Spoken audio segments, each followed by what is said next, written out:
All right, let's do this.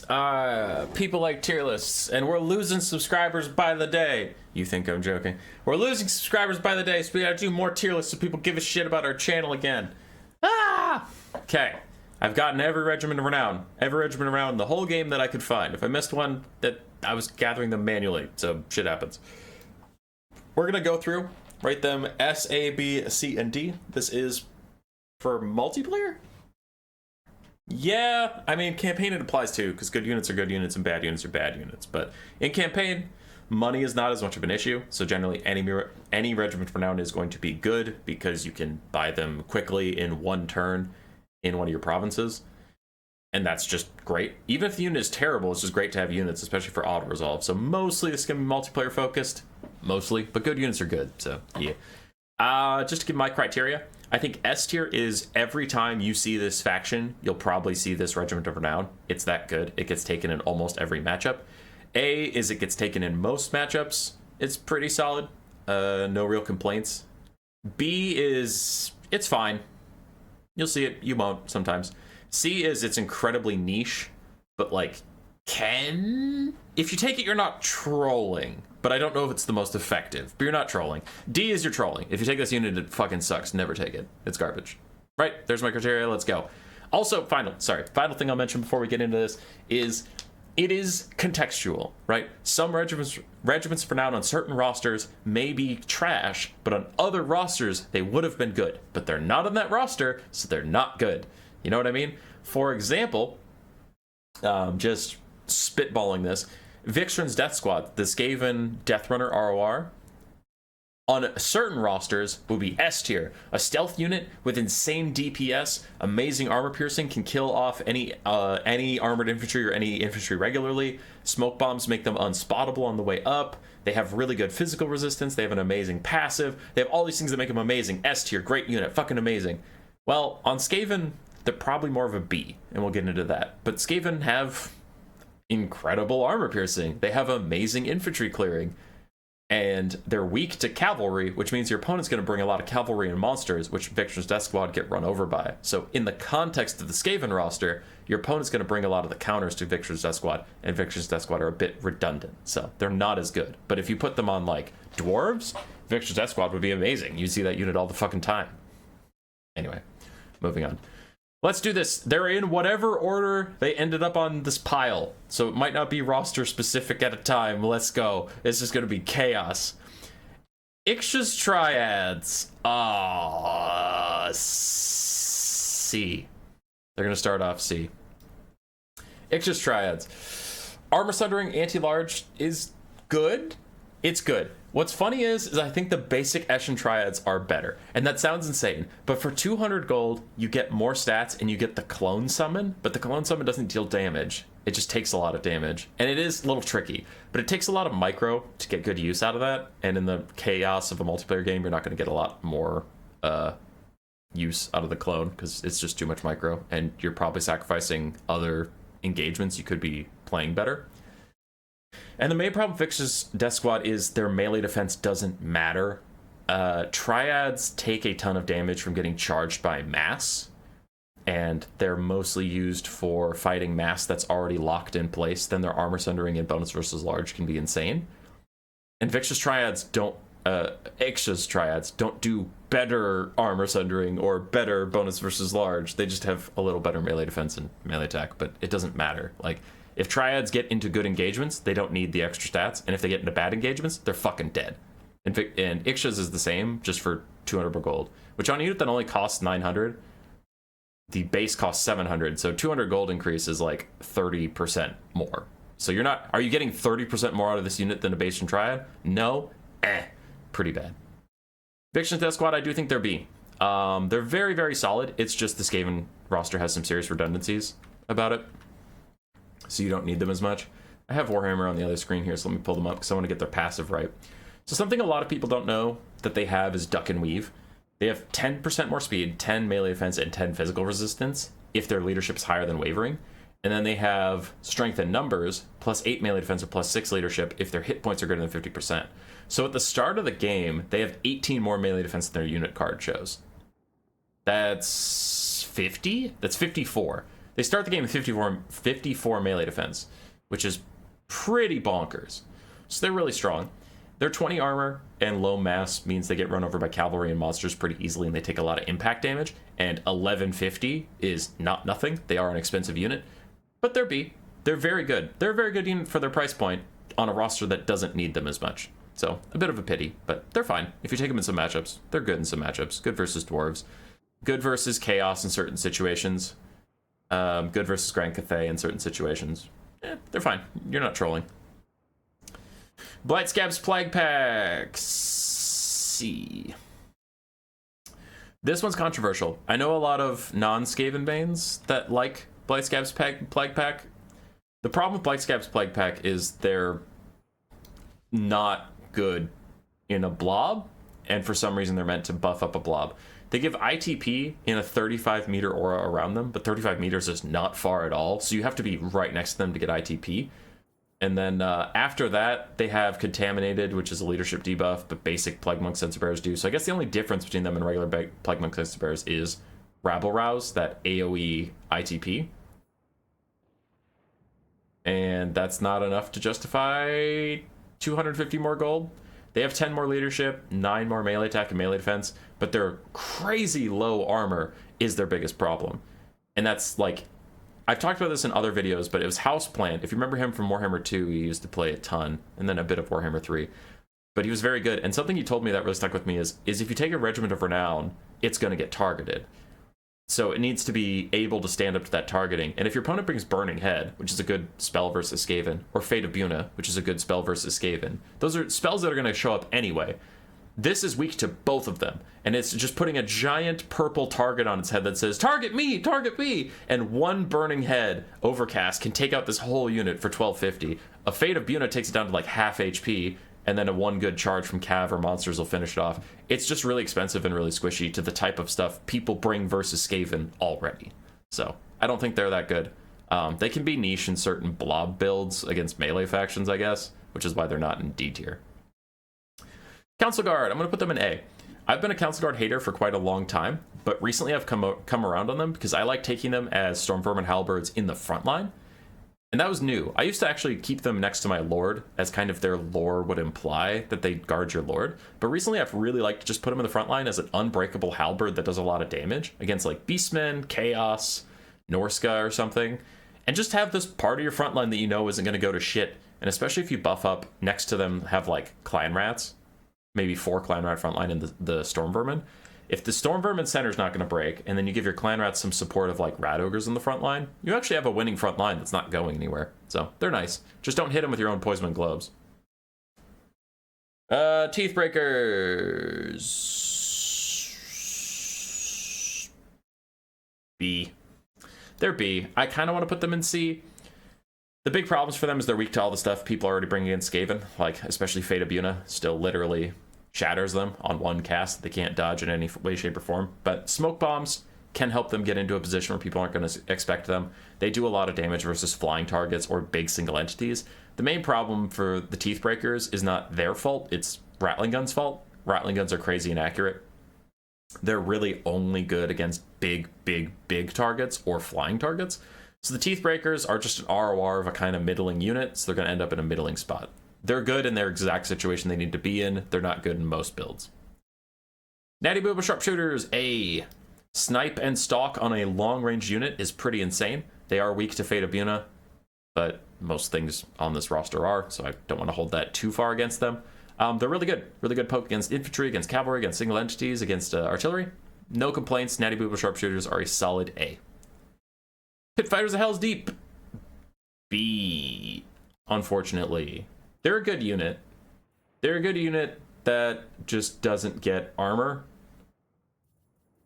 Yeah, that's the main thing. Is it doesn't get armor. And not that it needs armor, but the main problem is it's weak to all the stuff Rat Ogres are weak to.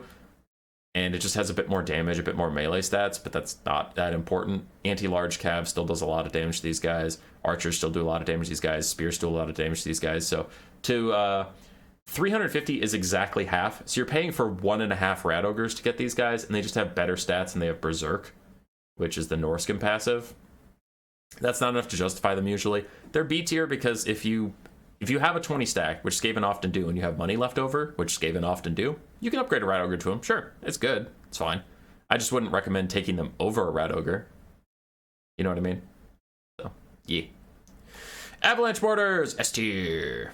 S tier. A lot of people are good at countering them by now, but the fact that you force your opponent into a build that counters specifically your unit doesn't take away from how good that unit is.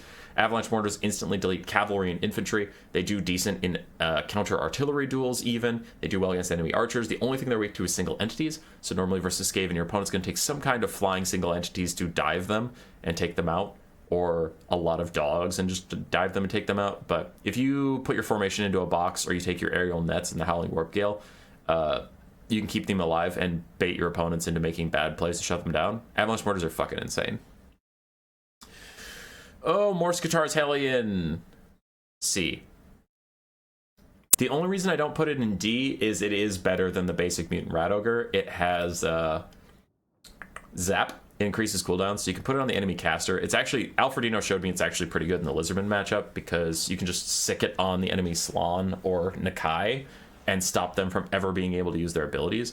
Like, Nakai not being able to use his Primal Roar is really fucking annoying. So I put it in C, where it's like incredibly niche. But that's literally the only matchup I've seen this thing do good.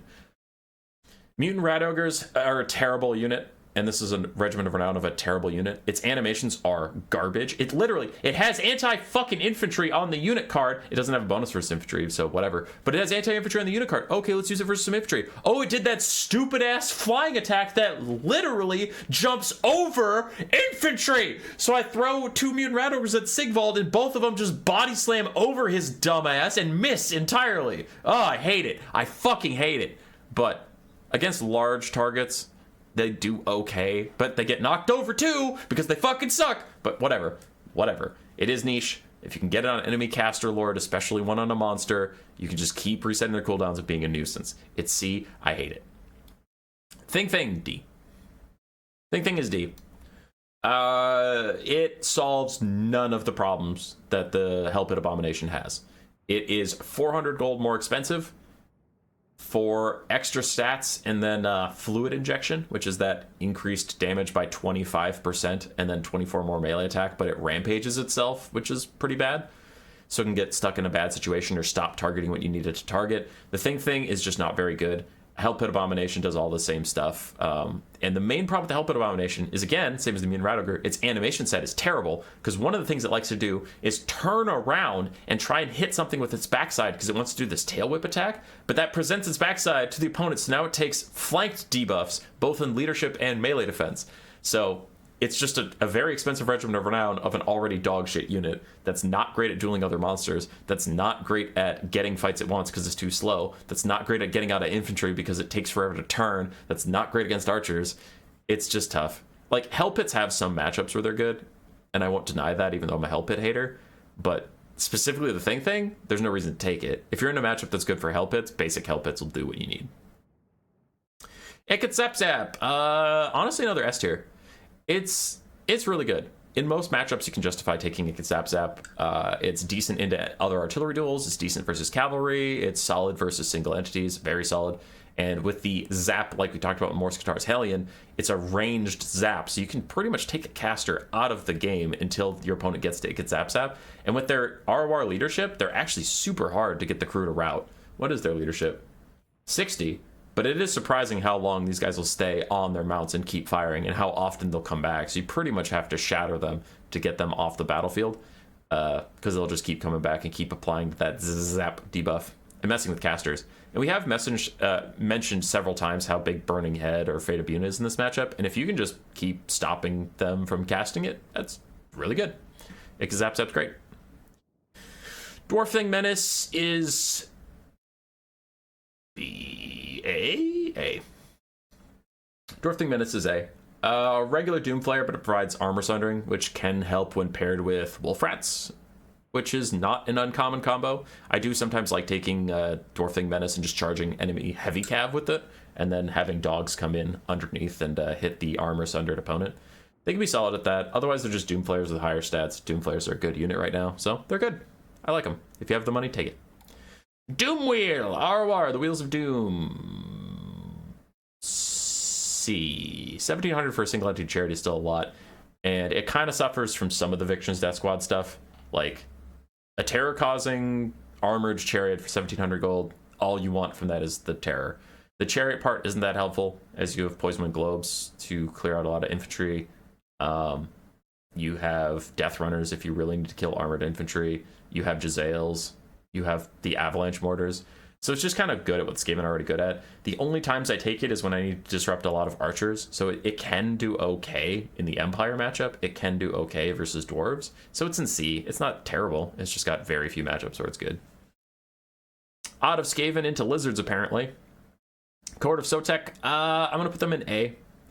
Red Crested Skinks are really good right now, and the whole shtick of the Red Crested Skink ROR isn't actually why I like them. The whole like, oh, we can hit the thing and then we don't die. Yeah, who gives a shit? The main thing is you're an armor-piercing unit with Frenzy, and you have Unbreakable, so the Frenzy never wears off. So these guys have 44 melee attack until they die. A good armor-piercing unit could charge forward. Lots of damage they can output. Immune to contact effects, so they don't get poisoned or anything. Red Crested Skink ROR is really solid. If you have the money, take it. If you don't have the money, no big deal. It's the reason it's not S tier. It's not like you should take this instead of a Red Crested Skink. It's like, well, if you're broke, you're broke. Legion of Chakwa, B, I guess. They're okay. Very high leadership Soros Spears with shields. Their missile resist aura is nice if you're doing a blob versus like Bretonia or something, where you just want to blob and heal it out. Their missile resist aura can deplete the ammo of Skirmish Cav for less effectiveness. They're fine. They're Soros with a cool aura. I don't know much else to say. Star Chamber Guardians, what do? You are literally Temple Guard, but with magic attacks and higher leadership, but already Temple Guard got Eternal Duty, so they have Unbreakable if they're near the enemy. If you're near your lord, you get Unbreakable, so higher leadership doesn't matter dick. I'm honestly going to go D tier. After that change, just one of the stats you're paying for literally doesn't matter, the leadership. So you're paying 250 more gold for magic attacks, 8 melee attack, and 10 melee defense. That's not worth it. Star Chamber Guardians are bad just because if you're taking Temple Guard, just take a basic Temple Guard. You don't need these guys. Pak Cohort, what is different about you? 8 melee attack and melee defense. You have ITP, Vanguard, and 10 more leadership. That's fine. That's fine. That's B tier. If you have 300 gold lying around, I guess you could spend it on these guys, but Cold and Spear Riders, after their buffs, are very powerful right now. So it's an ROR of an already powerful unit. Nothing to complain about there. I don't know if you should take them... I don't know if you should go out of your way and cut Skinks and grab them, but if you have the money, sure, grab them. They're solid. No complaints. Class Hunters are A. Ripperdactyls are strong. Class Hunters have their own buff. Toad Rage. 50% more damage, and they have anti-large, which is significant. And you might be like, Human Boy, Toad Rage has Rampage. Cool, you're on the roster with the most Rampage stopping in the entire game. Cold-Blooded is on almost every Lord and Hero, and you can just click that on them before you hit the Rampage. You can click it on them, and then you can click the Rampage, and nothing happens to your unit. You just get 50% more damage. Oh, glorious. For only 300 more gold than the Ripperdactyls, that's a steal. Cohort of Waddle. Cohort of Waddle they're also A. They're good. 1,700 gold is pricey. They are 450 gold more expensive than their base, but they get more leadership, dazed, more melee attack and melee defense, and dazed means minus 10 melee defense and minus 25% speed against whatever you're fighting. So essentially, in real terms, they have 19 more melee attack than their basic brethren. Other than that, they have missile resistance, basic shit. Oh, there it is. Perfect Vigor. Perfect Vigor is nice. That means their stats won't go down and their leadership stays high. You're getting a lot for what you pay for. So these guys will be pretty much unbreakable throughout the game. And if you take them, you usually want to take Mazda Mundi or Life Salon and give them some healing because they're going to do a lot of work for you. But they are good. Get Blom's Terror. That's a D tier. That is a D tier. Vanguard and Hide in the Forest is not worth 300 gold on an already bad unit. Carnosaurs are debatably C tier on their own. They're decent anti-large duelists, but they're for a very high price point and have a crazy low HP pool. But throwing 300 more gold on that for the same thing, for the cheese of like, it can hide in a forest. Okay, cool. Are you going to Vanguard on your opponent with an anti-large duelist monster to do what exactly? Like, are you flanking archers with it? Okay, it's not going to do that much damage. Are you flanking cannons?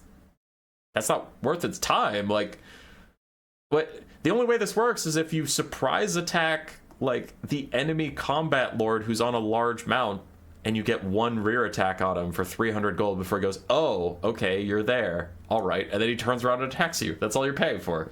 That's terrible. It's a funny gimmick, but it's pretty terrible. The Spirit of Tepak is also D tier. And it's D tier because Quaddles right now are A tier. Quaddles are solid. The reason I put this all the way down in D is you are fucking trolling if you take this over a regular Quaddle right now. 250 more gold for 10 more melee attack, 11 more melee defense. Yeah. Who gives a shit? The bound spells are so much worse. You get 2 bound Earthbloods, whoop-de-fucking-do, and you get 1 bound Barona's Time Warp.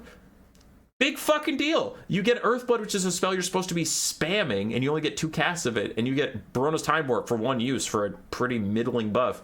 The basic Quaddle has way better spells. 2 uses of Varen's Thunderbolt. That can get like 400, 500 damage value alone if you cast them on cavalry blobs or heavy infantry.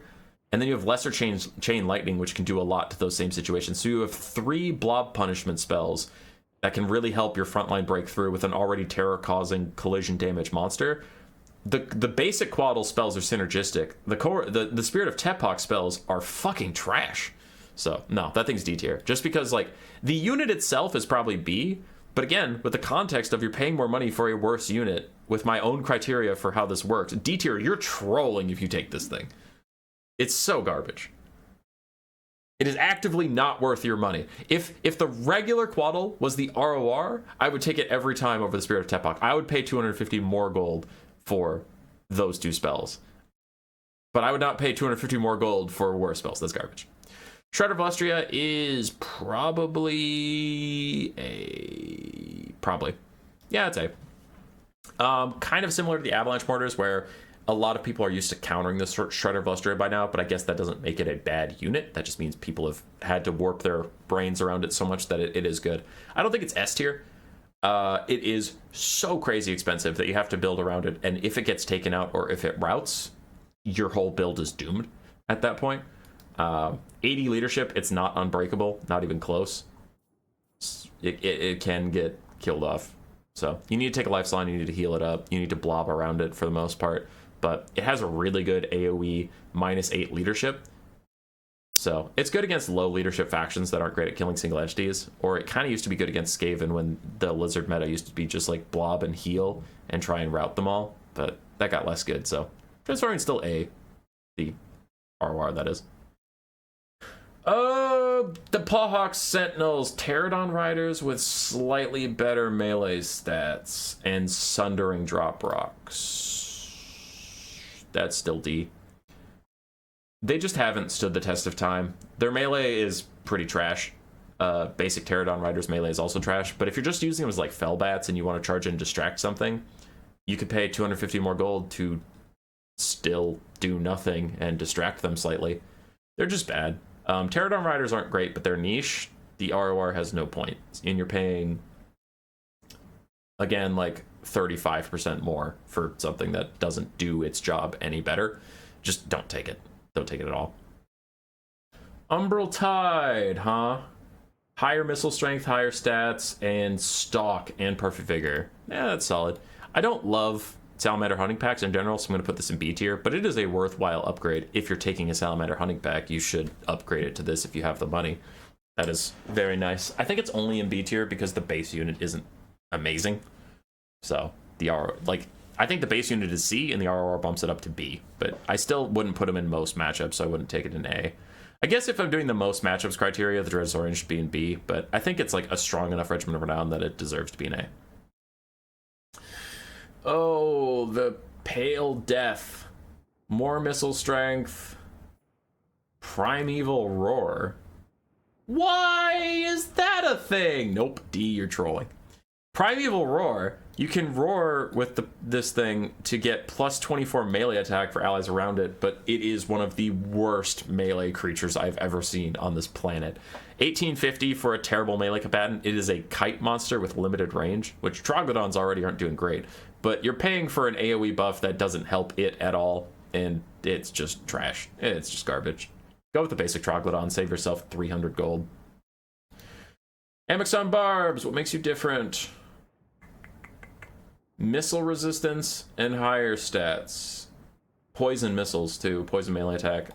That's okay, I'll put them in C.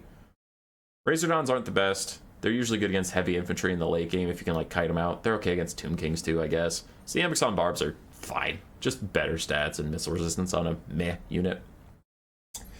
The Thunderous One, Ancient Stegodon. What does that mean? You're the machine gun one. And you have occasional lightning spawning all around you. Okay. Oh, it's not infinite anymore. Now it's 10 uses. Lame. He's C. He's okay.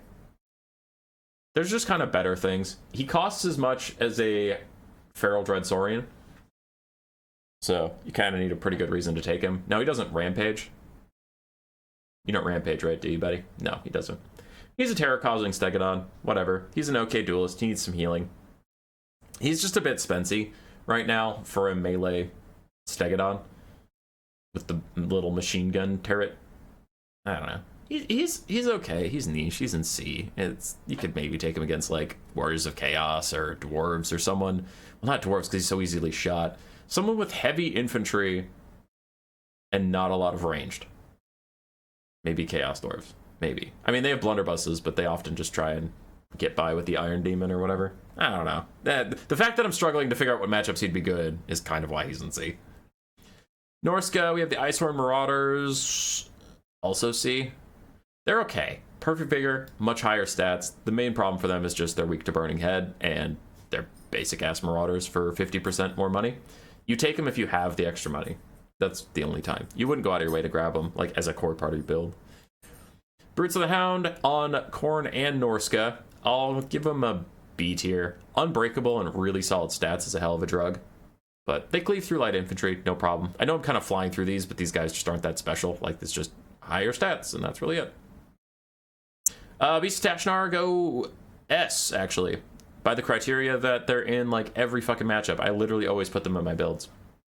Very, very strong anti-large dogs. Now, you only want to use them in things you would use dogs for, but they're good against light cavalry, they're good against skirmish cav, they're good against archers. Obviously, if you plow them straight into heavy cav and they fucking die, that's your problem.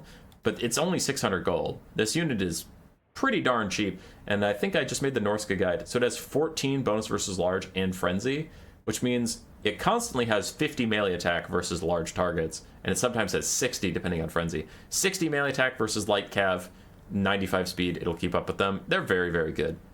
I love the Beast of Tashnar. Maws of Savagery, probably down in C tier. They're niche. Norsca's just kind of fallen behind the times, and as more and more factions get fire damage and more factions get magic damage, the weak to fire, physical resistant, reliant skin wolves are having a bad time. You're paying 400 more gold for armor piercing than a regular armored skin wolf. It's just a bit tough. Their stats are okay, they're fine, but for 1500 gold, there's a lot better things you can get out there. They are niche. They're in some matchups, so they're in C. They're not terrible, just incredibly niche. Oh, the Mist Stalkers from your Warrior Arwar. I'll put them in B. They're a little less niche than the Maws of Savagery. No regen, but insane missile resistance, and then stock means they don't even get shot by artillery on their way to the front line. And then armor sundering, magic damage, armor piercing, anti-infantry means they can break through an armored front line pretty nicely.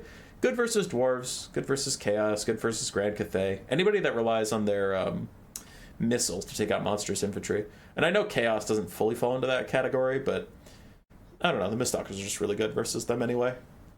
Because in the late game, they're good versus Archaon or Cav or something. So they're solid. They're just weak if the enemy has a lot of halberds or really good duelist monsters. Or armor-piercing Cav, obviously. So, yeah, they're niche. They're bunker busters. Cold Voider! C as well. Chaos Frost Dragons are solid. Cold Voider is just a better Chaos Frost Dragon, but for 300 more gold. He gets Frenzy and immune to contact effects, but that's not huge. He does get some better stats, especially leadership is nice, so you know he'll be around in the late game. But in general, 300 gold is a bit pricey, and you're usually taking Chaos Frost Dragons just for their breath attacks and Hero Hammer gooning, so he's not that much better at those things. So he's in C, he's niche, he's okay. Soul Crusher is D. This isn't just me hating on mammoths, but the problem is he's not a War Shrine Mammoth. I would rather take the War Shrine Mammoth in every single situation than the Soul Crusher, and the Soul Crusher is 400 more gold than a unit I would just rather take. So, D. There's no reason to take him. I'm sorry. Princes of Perfection, C. They're solid on their own as a Slaanesh / Warriors of Chaos ROR. Are they even Warriors of Chaos, or are they just Slaanesh? Looks like they're just Slaanesh. Okay. They're okay. Perfect Vigor, all that stuff, yada yada. The main problem for me and why they're niche is they're not armor piercing. So if the large you're dealing with is armored, like Knights or Heavy Cav of any variety, they're not going to have a great time. And if it's light armor, then Hellstriders exist, and Slaanesh is probably going to take them out with Hellstriders. You know, rear charging them and all that stuff. Marauder Horsemen can get a lot of damage out. So it's just a little redundant. The Princes of Perfection are nice if you have 250 gold and nothing to do with it. Then sure, upgrade a Marauder Spearman. They're great for that, but there's not a matchup I can think of where you actually like want them. Maybe like Ogres, but again, that's because you know Ogres have large targets. So you just need as many spears as you can get. That feels a little unfair to be like, well, they're good against Ogres, so they're not trash. It's like, yeah, okay, they're good against one faction. But they actually aren't trash. It's just kind of like, you get them if you have the money, I guess. Mirror Guard or B. They're solid. Just basic Chaos Warriors upgraded. They have a good buff if they're near your Lord. Really high leadership. ITP because of Slaanesh, so they're hard to rout off. They're not going to win you the entire game, but they're almost never a mistake. You know, it's hard to feel like the Mirror Guard were a whoopsie. For 1,000 gold, they do what you need them to do. They're very good. Bringers of Beguilement. I'm going to put them in, I guess B. I feel like they deserve to be A. But the main problem I have with the Bringers of Beguilement is they're weak to Heavy Cav and they're weak to Burning Head and that kind of stuff. And that's in a lot of matchups. So I wouldn't take them in most matchups. So I guess that pushes them out of A, I guess. So they're B. They're solid. I have very little complaints about them. They're an Exalted Demonette with a bit more damage. Perfect Vigor. Ooh, that's a big one. 10 more leadership and Perfect Vigor, so their leadership doesn't decrease as they get tired, because they don't get tired. That's huge in keeping a Daemonic unit on the field, so they'll probably fight to the very end. I still think that for 1450, though, they're weak to like archers and stuff, so that keeps me from putting them in A. Sibilant Slaughtercade. C. The only person I've seen use these guys well is Sipa. So I guess just be a really, really good player, and they're good, I suppose. But they're Chaos Chariot ROR, have really high leadership, really high armor, ITP because they're Slaanesh. They have Soul Hunters, so as they get more kills, they get more leadership and damage resistance. That can make them nearly unbreakable in late game, but you have to get a lot of kills. And 1,000 gold ain't nothing. So as a Disruption Chariot on a faction that's already really good at disrupting and getting into your backline, it's okay. Just be Sipa and use them, I guess. Heartseeker ROR is A tier. They are very squishy, but in most Slaanesh builds, you can usually rampage a high value target quickly, and then if you trade the Heartseekers for that target, you're usually winning. Now, you don't usually have to trade them entirely. They'll kind of limp away with 1/3 HP from getting like shot or a spell used on them or something, but they'll take out whatever you rampage instantaneously, and that's just kind of that's the backup you need. If Slaanesh is a crime boss, then the Eternal Entourage are their like dumb muscle that always follows them around, and like when you don't pay them enough money, they slap their fist into their open palm. That's these guys. So if you fuck with them, you're gonna get rampaged and killed by these guys. So they're good. They're solid. Honestly, might even put them S tier. Yeah, fuck it. S tier. S tier Eternal Entourage. So damn good. So damn strong. They delete anything instantly. And from S to D tier. This lady sucks. The Marquis of Masochism has Phantasmagoria. Instead of the Keepers of Secrets, they have Lash and Acquiescence. This one has Phantasmagoria and Enfeebling Foe. Those are better spells on a still terrible, garbage-ass unit. It's just terrible. It has an AoE heal if someone near it is wavering, I guess. It has decent stats, but very high profile, makes them easy to shoot. Insanely low armor at 15 and 7,000 HP. These guys just die to basic archers very quickly, basic skirmish cav, basic spears. A lot of stuff does insane damage to Keepers of Secrets, and they are only good at dueling, like just dueling. They aren't that great at clearing out cavalry. They can, but not like crazy fast. When you again, think about the roster. You have Seekers, you have Heart Seekers, you have Hellstriders for light cav. You know, you have some of the best heavy cav clearing in the game. So even if you're like, well, I could put this guy in Empire Knights and in like a minute and a half the Empire Knights are dead. Cool, bro, but you could have had, looks at notes, 2 Seekers and almost a Marauder. You could have 2 Seekers and a Marauder, or you could have this lady. Nah. And she sucks at clearing out infantry, so she's like 1 note. I don't know. It just sucks. Basic Keeper of Secrets are terrible. Chromatic Abominations, S tier. S tier because I put them in every single matchup I can. If I'm playing Tzeentch or Demons of Chaos, I take them. Good damage, good ammunition. They're much more like a pink horror than a blue horror, but they still have really solid melee stats. Their barriers are strong. Don't they have something special about their barriers? I'm trying to remember what's special about them. Barrier boost. Barrier punishment for second when an enemy or friendly spell is active. Yeah, so people are going to be using spells all game. These guys just keep regenerating their barriers even when in melee. They have 360 missile block with a bronze shield. That's very nice. Decent melee stats, fire damage, magic damage, 750 price point. They're really good. And like I said, unlike a blue horrors have 4 ammunition. These guys have 16, so you treat them much more like a pink horror. So for 50 more gold than a pink horror is what I'm truly comparing them to. They have very comparable stats, and then they have the better barrier, the better melee stats. So I like them a lot. More HP. Chromatic Abominations are lit. Severed Claw are probably A tier. They're very expensive, and a lot of people know they're coming. If you're fighting against Tzeentch or even the Warriors of Chaos, they're pretty good at grinding through and buying you time while you do various cheesy things, like maybe you're running stuff off the map, maybe you're skirmishing pretty heavily, maybe you have Hero Hammer with like Festus or Sigvald, maybe you have Archaon cycle charging around the sides, and you just need someone in the middle to either hold the conquest point or obey the attacking rule. These guys are your bros. Tzeentchian barriers, 52 melee defense, very low model counts. They're not weak to spells at all. They have encouraged, so they give everyone around them a bit of leadership. They're just great. The downside is that they're very expensive, and they don't put out that much DPS against most things because they're low model count. So, they make to A, not to S.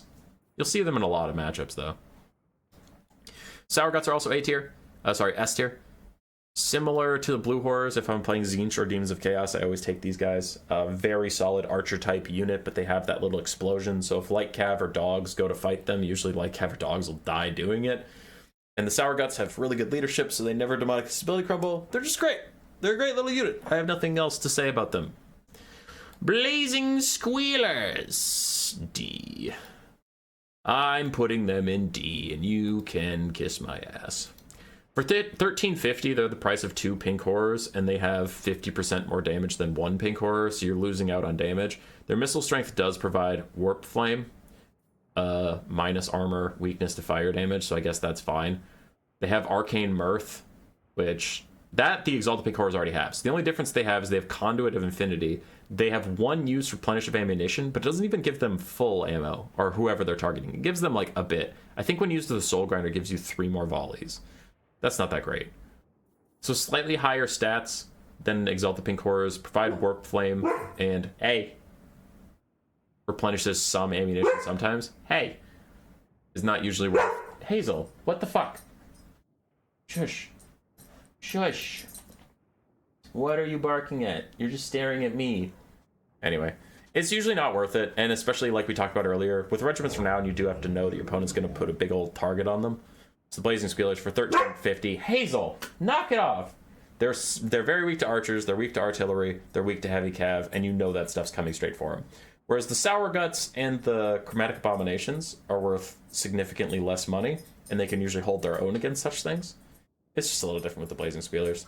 The price point makes me treat them differently. That sounded painful. Dog just shook her ears and they hit the chair really loud. All right, Doom Knights of Tzeentch Arwar. B, I guess. I don't see these guys much anymore, but they're okay. Fire damage, magic damage. They have their little bombs. The main thing that makes me keep them in B and even consider putting them in C is they don't have armor piercing. So for 1700 gold, a flying non-armor piercing knight is not that great. But with 90 leadership, they'll usually come back even if they have 1 or 2 models. They just constantly annoy your opponent. They have decent stats, so they're okay. They're much more of a harassment unit than a straight up duelist, though. I found if I just take an air fight with these guys, they don't do as well as I would like. So they're not great at killing single entities or any, honestly, even other aerial cavalry. They're tiny models, and their discs, plus silver shields, plus 120 armor, does make them very tanky to ranged fire, which is not something a lot of air units can say, though. So they're incredibly annoying to get rid of. Shrieking Sky Rays, those guys will go in A. In the hands of a good player, their little Lampire's bite thing is quite strong. It can go up the side of some archers and do a lot of damage. Other than that, they're just Screamers with better stats. I feel like Screamers have had better days. They haven't been feeling as good recently, and to be fair, the last time I played with them, there was that Monstrous infantry bugs. They weren't doing any damage, but I don't know. I feel like Shrieking Sky Rays they're still good. They have higher leadership than regular Screamers, so they'll hang on. If you use them to countercharge enemy cavalry, they'll do well. With their Lamprey's Bite, they can clear out light infantry, so they're kind of good versus everything a little bit. And 950 isn't that crazy of a price point. So yeah, they're A. They're good in most matchups. Weird Spawn! A tier as well. I want to put them in S just because of how good the unit is, but it's not taken in nearly enough matchups to put it up there. But I think these guys are underutilized. Weird Spawn are unbreakable because they're Chaos Spawn. They provide armor sundering because that's what Tzeentch Spawn do. But the big thing about them is that they cause terror and they have 20% physical resistance. That's what makes them different from most Spawn of Tzeentch. And that's very nice. For only 200 more gold, getting the regular Regiment of Renown stat increases, but also terror. That's great. Basic Chaos Spawn don't have terror. So these guys can break up a front line, especially versus Greenskins or Skaven, where the armor piercing of those rosters is wasted and they're immune. They're very susceptible to terror. These guys are just fantastic. Physical resistance is also quite nice against those factions, because Skaven have magic damage, but it's not usually for Chaos Spawn. Usually they want to use Slingers or Night Runners on Chaos Spawn, and then the 20% physical resistance just a big old middle finger. Golden Griffin of Theurgy. Let's take a look at you. Searing Doom again has Golden Hounds versus Pink Fire and Blue Fire. You're D tier still. C tier. D. C. I'll put you in C. Those spells are pretty good for an upgrade over the Lord of Change. He's just not great. He's not great. He's going to be good at box breaking versus armored factions and causing disruption among ranged units, but Lord of Changes are not very good duelists at all. They're not very tanky. They're just trolls, which is very Tzeentchian, but you use them to disrupt, cause panic, cause chaos. They don't actually kill very much. And Searing Doom and Gehenna's Golden Hounds are even better at doing that job, so I suppose he's fine. He's fine. Not great. I wouldn't take him in most builds, but he can do okay. Maybe take him versus Tomb Kings. Maybe versus Cathay.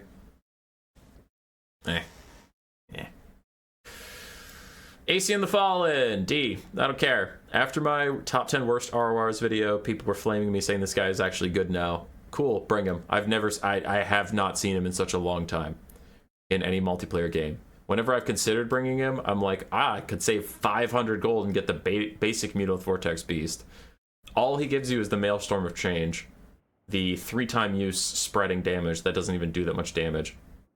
Everything else is the same, has slightly higher stats, and it's still terrible. 75 leadership. 75 leadership for a 2,600 gold monster is cracked. That is fucked up. Okay, cracked. The Zoomers use cracked as a good thing. Yeah, I know I misused it. I'm old. No, that thing's trash. That's terrible. 2,600 gold is going to route off at the blink of an eye. No. King Catch Scorpion Legion, they're going to go in C. Just because you grab them if you have the extra money as Tomb Kings, I guess. It's not really high praise. TBH.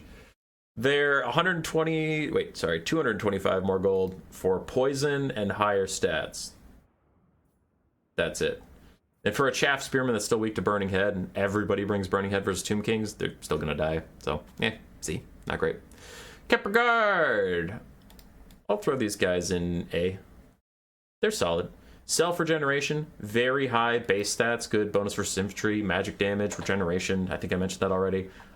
They trade up into a lot of infantry, actually. For 1100 gold, they're good. If you can dodge the Burning Head, they'll be fine. Even then, they have 70 armor, which can tank a decent amount of a Burning Head. They have the highest armor of any Tomb King's infantry. So, they're good.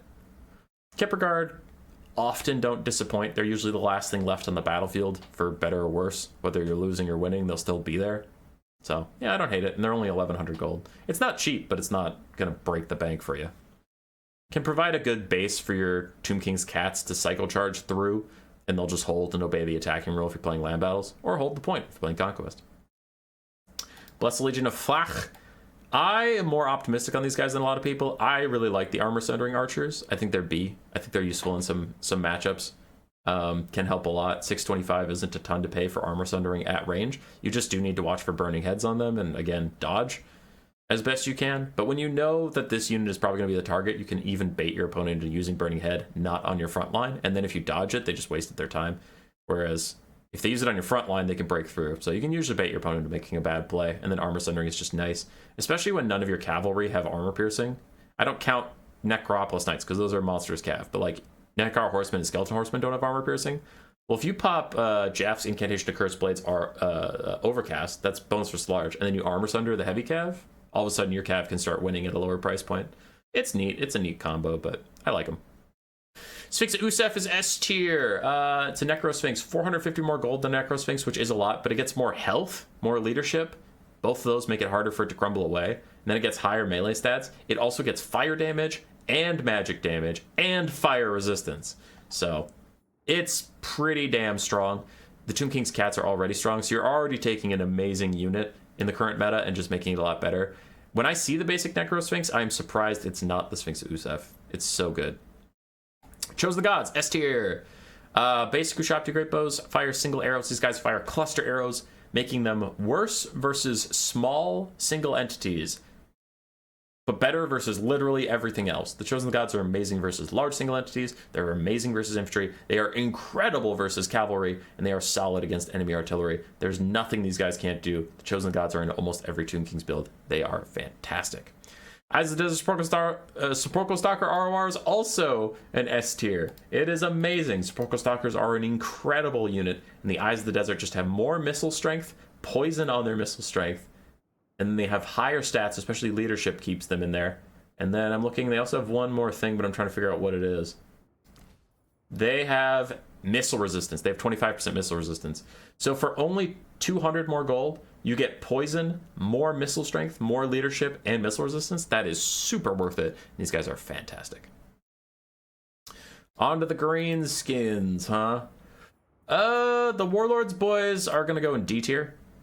I don't want to hate them that much, but I do. They, like, on paper, I see a lot of areas where I'm like, oh, maybe, possibly, this could be good, potentially, and they're just not. 550 gold for a terrible unit. Night Goblins without the spinning loons are garbage. So 550 gold for a terrible unit, but this one provides armor sundering and has ITP.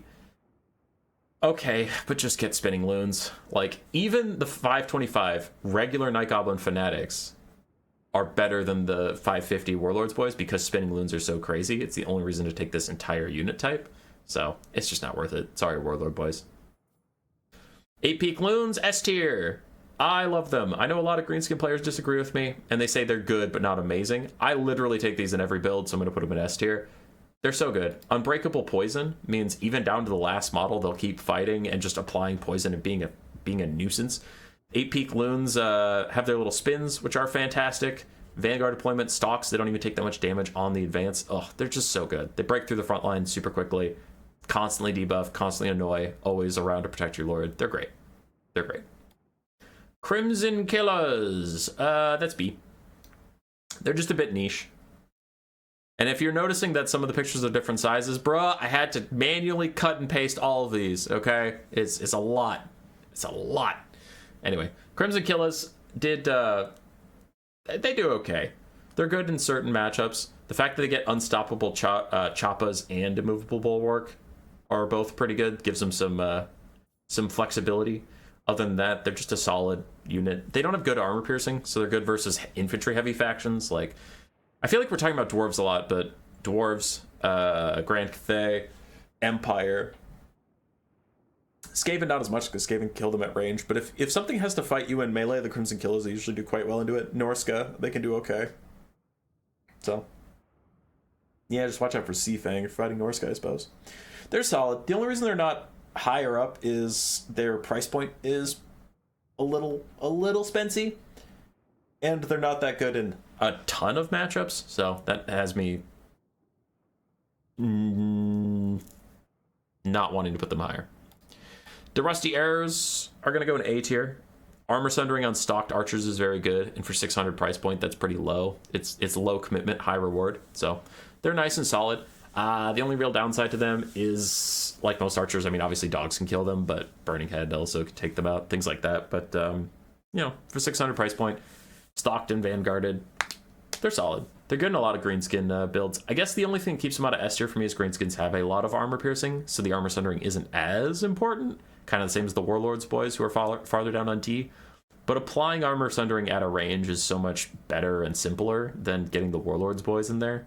So, yeah. Good for you, Rusty Arrows. Good for you. Ruglin's Armored Orcs are fine. They're orc armor boys with armor. I don't have a lot to say about them. They are orc armor boys. Hybrid melee units. They can fight off most dogs, fight off some light cav, still lose to most light cav, most heavy cav, most chariots, but they shoot bows with armor. Moon Howlers are in C. Decent stats for Goblin Wolf Riders. They cause fear, which gives them more leadership because they don't take fear.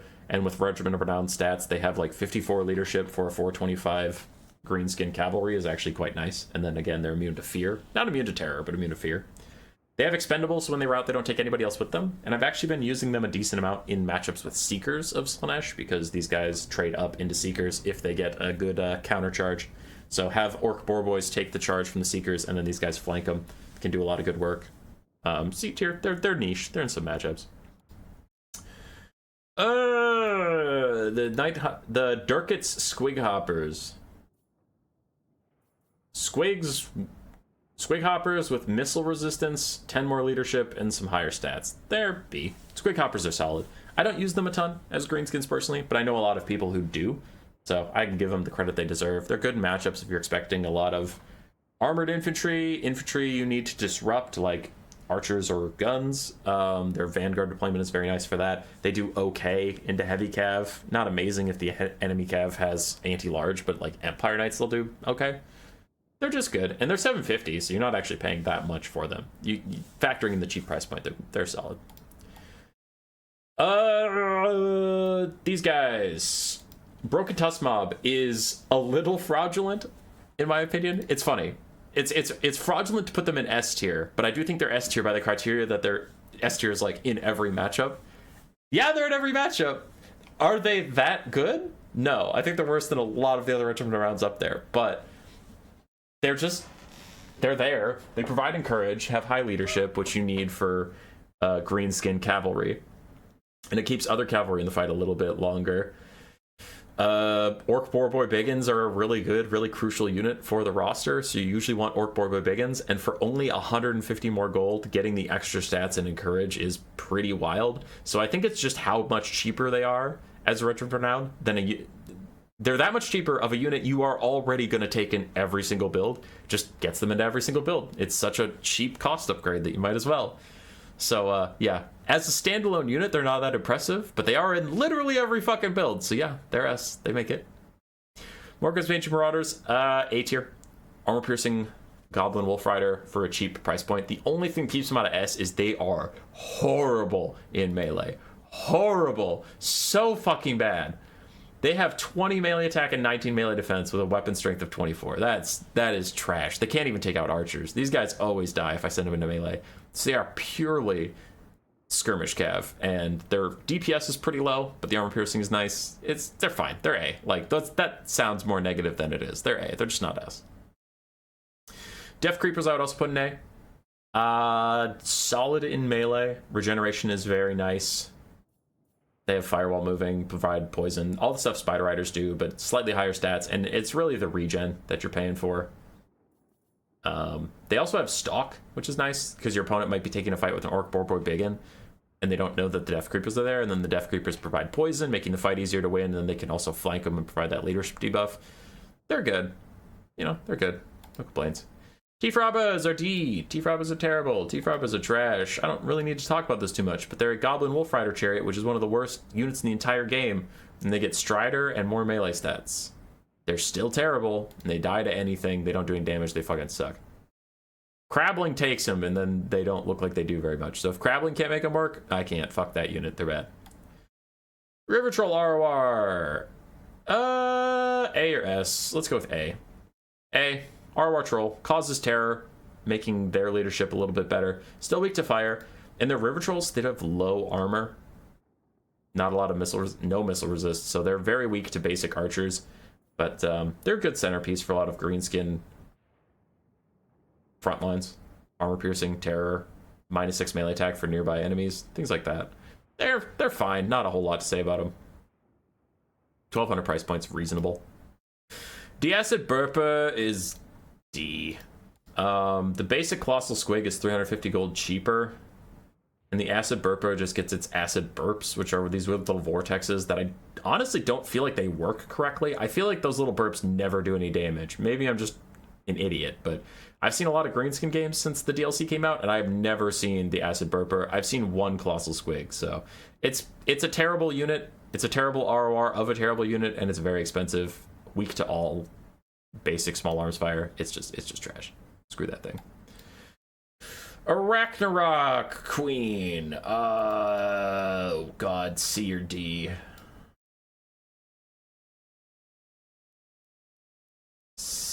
Okay, I guess C.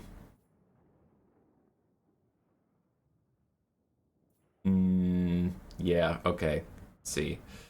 120 armor is better than a giant. It was just looking at the giant and trying to compare it, but I guess it's C. The Spiderling summon can be neat. I think these things are wildly overrated, though. Their leadership is so low that they route instantaneously on being summoned, but yeah. The Arachnarok Queen has Strider, unaffected by forests and all that, anti-large duelists.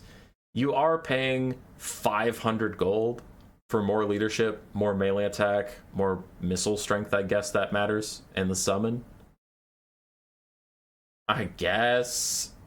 Nah, this thing sucks. Never mind, it's D. I can't. The more I talk about it, the more I'm like, this thing sucks ass. It's D tier.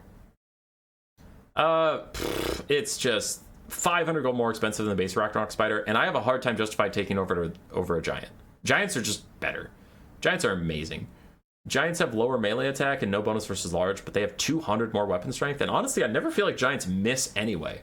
So,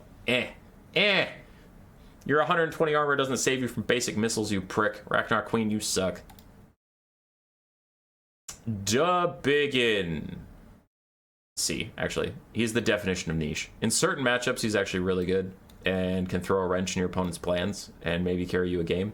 But his extremely slow animations, very high price point, and huge model, making him easy to shoot, do put him in C tier.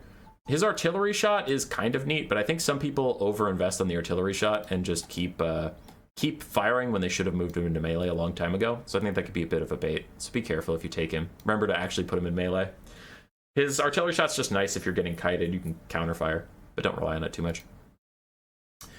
Snotling Pump Wagon ROR. Logi Bogies Spore Splodas. That is a D tier. Snotling Pump Wagons aren't that good. And if you are going to take pump wagons, you usually want to take as many of them for as cheap as possible, and increasing their cost is the exact opposite of what you want to do.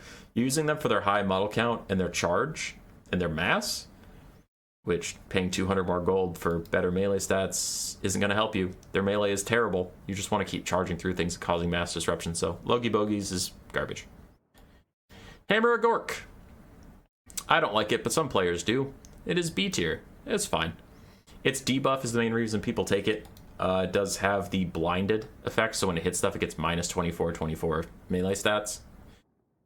These things don't do that much damage, honestly, and they're pretty inaccurate, so you mostly want to use it for the debuff to help out with cav fights, and I have had issues of friendly fire where my boar boy biggins charge in and then they get hit in the back of the head with a rock.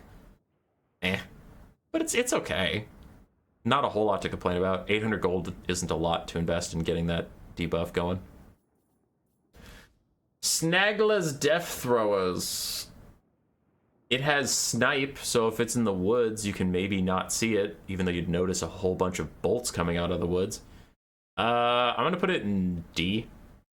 Basic goblin bolt throwers are 200 gold cheaper, so you're paying about 25% more. Yeah, 25% more for a little more missile strength, poison, and then snipe. Not ideal. I mean, mainly because the snipe is pretty bad here. Also, the goblin bolt throwers just aren't that good. I thought they'd be better after playing with the DLC a bit, but then afterwards they've just fallen off and no one takes them anymore, really. They're just too inaccurate, too bad. Cheap, though. Science of Mathlon, straight up D tier. They made it on the worst regiments renowned in the game list. Too expensive for a frontline unit that doesn't do much more than basic spearmen. It's 300 gold more expensive, so you're paying almost 40% more for 10% damage resistance if Winds of Magic is 15 or greater, and then 10 more melee offense and leadership. That's terrible. That is terrible. Just get a Silver Guard. For 50 more gold, Silver Guard are just a better unit. And this is a Regiment of Renown, god damn it. Pure Main Company, let me see you. Let me see your face. Armor Sundering is okay. Higher stats and Guardian is okay. I'm going to put them in C, honestly. Because they themselves have armor piercing, so armor sundering isn't that big of a deal. It's nice to pair with like Silver Helms and Lyran Reavers, I guess, but whatever. It's okay. Guardian is okay if your lord happens to be near you, but you have a hard time getting there because you're an infantry unit, so they're just white lions. For 200 more gold than a basic white lion, it's a little rich for my blood. I would just rather get more white lions. And this roster is already crazy expensive, so costing more money is a pretty big downside, honestly. How many more regiments around do I have? A lot? Okay, then these guys have got to get smaller. How fucked is this? Okay, some of those guys are getting smaller too. Okay, wait a second. If I'm making everything smaller anyway, then why does it matter if I grab them or not? I should just grab everything. Undo. Hey. Undo. There you go. All right, let's grab everything. Now make smaller. It's gonna be laggy because that's a lot of stuff. Oh, fuck. Oh, shit. Oh, God. Okay. All right, let's go. Let us go. Let me move that all the way back up to there. Then we move these all the way back up to there. Oh, yeah. That's a lot more space. Oh, yeah. That's good space. Yeah. Killing it. Killing it. Very professional video. Okay, what were we doing? I guess we're doing the Sisters of Avalor now. Everqueen's Court Guard? Is that what you guys are called? They're B. They're a fine regiment of renown, just on a unit that has a hard time, like, staying in a lot of fights. They're weak to Burning Head and things like that. 1,300 gold is a lot, but they have fire ammunition, they have armor piercing. They're good. They're good in their own way. They do have Encourage, which isn't that useful for this type of unit, but then they have the Banner of Avalorn to give you more Winds of Magic recharge faster. It's fine. They're B. They're good in some matchups, bad in others. Omen of Assyrian I've honestly been seeing in a lot more matchups, so I guess I'm going to put it in A tier. You see it a lot. It's pretty expensive, but its little Flamestorm is fine. It has its own rebirth that it often gets, and it has the Aura of Hope, so it gives nearby things ITP and Vigor regen.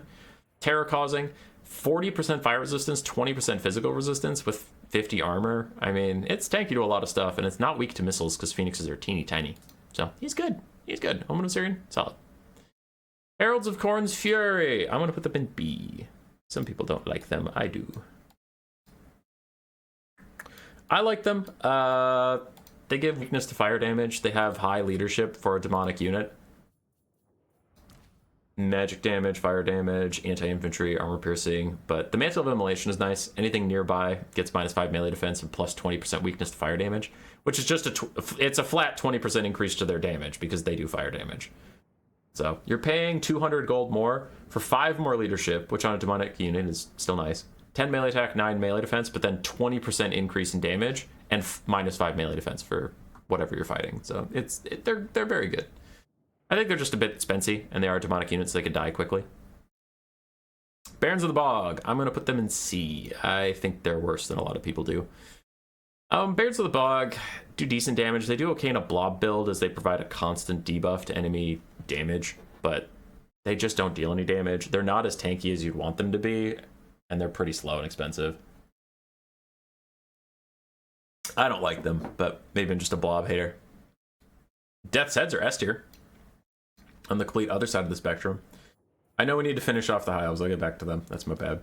But the Angels of Decay, Death's Heads, have very high stats, very high leadership. They're hard to get rid of. They're very solid in melee, and then their missile strength is quite high. Basic Death's Heads are also good. But these guys with nearly 50% more missile strength is really solid. And 5 more ammo is huge. From 10 to 15, so that's a lot more ranged prowess they can have. They can just hang around longer without having to commit to melee. Like them a lot for Nurgle. Gives them options. All right, back to the high elves quickly. Keepers of the Flame are C. They're pretty bad. They're only good in like heavy blob builds. Their little explosion upon death is whatever, honestly. What do they get over basic Phoenix Guard?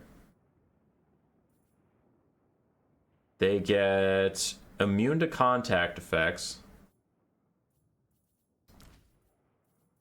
And then they have their little Mark of Assyrian explosion when they die. And they have better leadership and melee attack, melee defense. 100 leadership is not nothing, but still.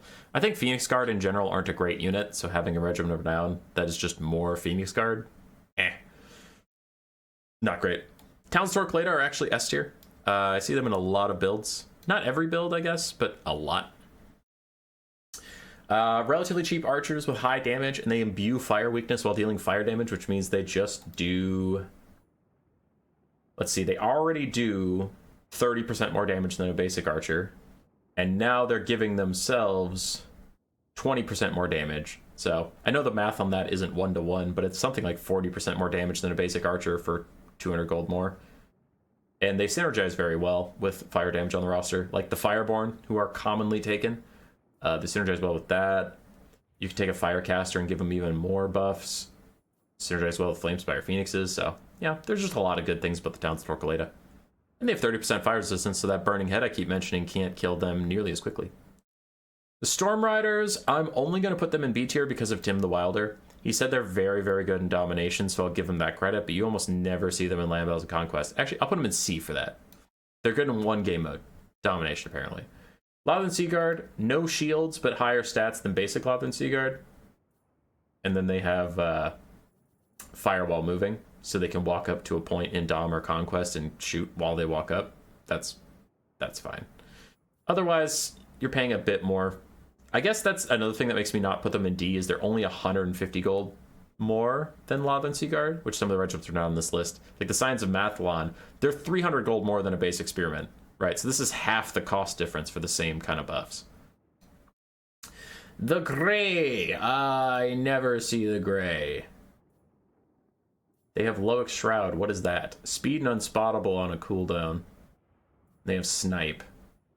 But they don't have a long enough range to really get use out of Snipe. So I don't know. I'll put them in C. I guess they're niche for sneaking up on enemy cannon positions or something. Taking them out in that way. But usually they're just a little too expensive. And if they are sniping, which means they're all alone, and like you can't, you're not going to take anything that can get spotted with them. So if your opponent sees those arrows coming out of nowhere, they're going to run a cavalry over, and then by definition, you have nothing near the Grey. So then they're going to get run down without support. It's tricky to get them to work. The Fireborn, S tier. Fireborn are currently probably the best cav in the game. Yeah, the High Elves have a ton of healing support they can give these guys. A little bit of damage support with increasing their fire damage. They have fire resistance and physical resistance. And since people are going to want to cut their healing, people are going to take fire damage against them. So then that makes them much tankier against the sources. And 95 leadership, I have seen these guys keep charging back into the fight with one model and like 8 HP on it. So they're not unbreakable, but they will always come back if they have any HP left. Heralds of the Wind are fine. I'll put them in B. They're Illyrian Reaver archers, but with more like melee Illyrian Reaver stats. That's solid. That's solid. No real complaints there. Not a lot to talk about either. Rahagri's Pride, I'll put them in A tier. I think they're better than a lot of people give them credit for. Warlines of Krace are solid, but Rahagri's Pride have really good stats. And then Mighty Roar is nice for breaking a box like Skaven or Greenskins or something. Because with enough mass, they get a really good charge, do a lot of damage on the charge, and then they roar, and you can like instantly break Skaven Slaves or even Clan Rats if the Clan Rat spears aren't braced. They're just nice. They're nice for that. I think their roar also removes ITP. No, lowest speed. Okay, that ITP thing is the Cathay guys. Oh, there's so many regiments of Renown. What the fuck? I'm still recording, right? All right, good. I was looking back at my software. I was like, wait a second, did it shut down? No. Hellforged Bellowers, easy S tier. They're in every single build all the time, even when I think people might be overusing them. 4 homing shots that all spawn vortexes for 1600 gold on the self-regenerating unit when it's in melee and gets ammo back. Very good, allows Khorne to become a kite faction, which they are trying to. Khorne's Bloody Fist, I'm gonna go C. He's the definition of a niche boy. Good anti-large, solid duelist, solid versus cavalry. Things of that nature. Not very good against infantry. And he does cost a pretty penny at 2,350. Uh-oh. Did I break it? Nope, didn't break it. We're good. So he costs a lot, which is a downside. But other than that, he's okay. I think really his only downside is that he costs so much. But his downside's good. Pretty big one. Oh, don't be a turd. Hey, select. Go down. There we go. Khorne's Bloody Fist. Rounding out C tier. Does it make more space again? Oh my god. What are we gonna do? Why are you guys all so big? I thought I told you to shrink as well. No, I got Morgrub's Magi Marauders. No! They're kind of back in position. It's getting increasingly fucked. And I increasingly don't care. Okay, you guys go back up in the corner. Then deselect. Then grab you two. Put you back in place. They have little shards somewhere that are making me select them. Okay. The Noxbringer? Is that right? So far I've just been doing these off of memory. Did I get that one right? Yeah, I did. Soul Grinder of Nurgle ROR. He's okay. The Soul Grinder of Nurgle is already really good. And he is fine. I think the main thing is his ammo depletion makes him good in matchups where the enemy is going to try and be shooting you to force you into melee. So think Empire, think Dwarves, think Skaven. And if he even gets one of his 3 projectiles to hit the unit, he'll deplete like 20% of their ammo. So in 4 or 5 volleys, he can get rid of an entire ranged unit, just turn them into a half-ass melee unit. That's very, very good. Versus like Jezzails or Warp Lightning Cannons. Hounds of the Blood Hunt, Fleshhound ROR. I'll put them in B as well. They remove magic attacks from anybody near them, making their physical resistance guaranteed to help them, and they have regeneration in melee. I think my main problem with them is they still feel rather squishy to me, and for 1,000 gold, that's quite a lot to pay for like a kind of pseudo light cav, like a war beast. I don't know. Their melee defense is low, their armor is low, they don't have missile resistance. No, these guys still die pretty quickly. Knights of the Brazen Throne. As much as I love them, I do think they're C. I take them more than I should. They have very good charge. They're good at rear charging infantry and pushing them off the map, but they're also very expensive. They're not good at all in cav versus cav fights as much as I want them to be. They just tend to fail me pretty badly. And yeah, they're crazy expensive. And as we've talked about, if you have a Regiment of Renown, a target might be on its head, so these guys are going to get Fate of Buna or Ushapti Great Bows shot at them, or Fireborn charging them, and then they'll just have a bad time. Slaughter Guard! Also C. A lot of Khorne stuff ending up in C right now, but Slaughter Guard are chosen. They imbue flammable, and they deal flaming attacks, so they have 20% more damage. They're just really, really strong chosen of Khorne with halberds. And there's nothing to complain about there. The main problem is if you're fighting Khorne, you're bringing something that can kill heavy infantry, because Khorne loves to just spam infantry and walk at you. So on this roster, you're going to get countered. And people are already used to kiting Khorne, because if you take out that Skull Cannon ROR, Khorne is so fucking buff in melee right now in this current patch that everyone's just trying to cheese them. Air cheese, blob, or hard kite them. And the Slaughter Guard aren't great in any of those. The closest they are is good at blobs, but honestly, I've still seen the Mortis engines just drain them down, or spells take them out. So, yeah, they're a good unit on a roster that's full of units exactly like that. Wrathmonger ROR, on the other hand, is the exact same in every way, except they have 32 models, so they're a lot less snipeable by kite. They take less damage from Mortis engines, so they do fantastically in their own right. Really crazy high stats, and they just churn through stuff. And I think they're a little faster, too. 46 speed to the 28, yeah, they're almost twice as fast. So they do what the Khorne halberds want to do, but for cheaper and faster. Hellforged Host, ROR Bloodletters, Exalted Bloodletters, they're in B tier. They're very solid. They're seeing a lot less play since Khorne got the DLC and got more mortal units that do their job, but they still do their job. They cleave through infantry at insane speed, so they can help get through a box or a front line crazy quickly. They are weak to cavalry charges, which, you know, when you're getting kited, late game's probably going to be cavalry charging you and other things shooting at you, which the Hellforged Hosts don't enjoy either. But at least they're faster and they're cheaper than the Slaughter Guard, which again keeps them in the B tier on this list. Roots of the Hound we already did for Norsca, so we're going to delete them. That's a crossover. Watchers in the Night, D tier, unfortunately. They're a very cool unit, cool name, cool appearance, but Armored Kossars have pistols and shields, and you are paying 300 gold? Yes, you're paying 300 gold to get rid of both your pistol and your shield. Oh, it's only 250 gold now. Wow. Anyway, you're getting rid of your shield, you're getting rid of your pistol for frostbite, I guess, and some weapon strength and melee attack. But you don't even get more. You don't get more melee defense. That's the thing. Is you're paying 250 gold, you don't get more melee defense, and you lose some stuff. So it's really tough. And they have rabble rouse. They give nearby units ITP. Kislev doesn't need that. Kislev already goes unbreakable for a bit. It's just, they just don't have a place on this roster, unfortunately. They're cool, but terrible. Daz's Hearthblades, also down in D tier. Just far too expensive for what they provide. Fire damage is neat. It reduces healing, I suppose. They have fire resistance, which is neat. But people don't really take fire damage versus Kislev anymore, because Kislev's not the heal faction it used to be. After the Patriarch got double nerfed, so now you don't have heal blobs anymore. People aren't taking fire damage, just have fire resistance is pretty hard to pull off. I don't know. They're just not great for how much you're paying. Yeah. The Bardanov's Brawlers. Boydanov's Brawlers. Streltsy ROR. It turns the Streltsy into shotgun units. They lose a bunch of range, but they get a lot more damage and melee stats. That's D tier. C tier. It's good in some matchups, bad in some others, where like there are matchups where I would rather have basic Streltsy.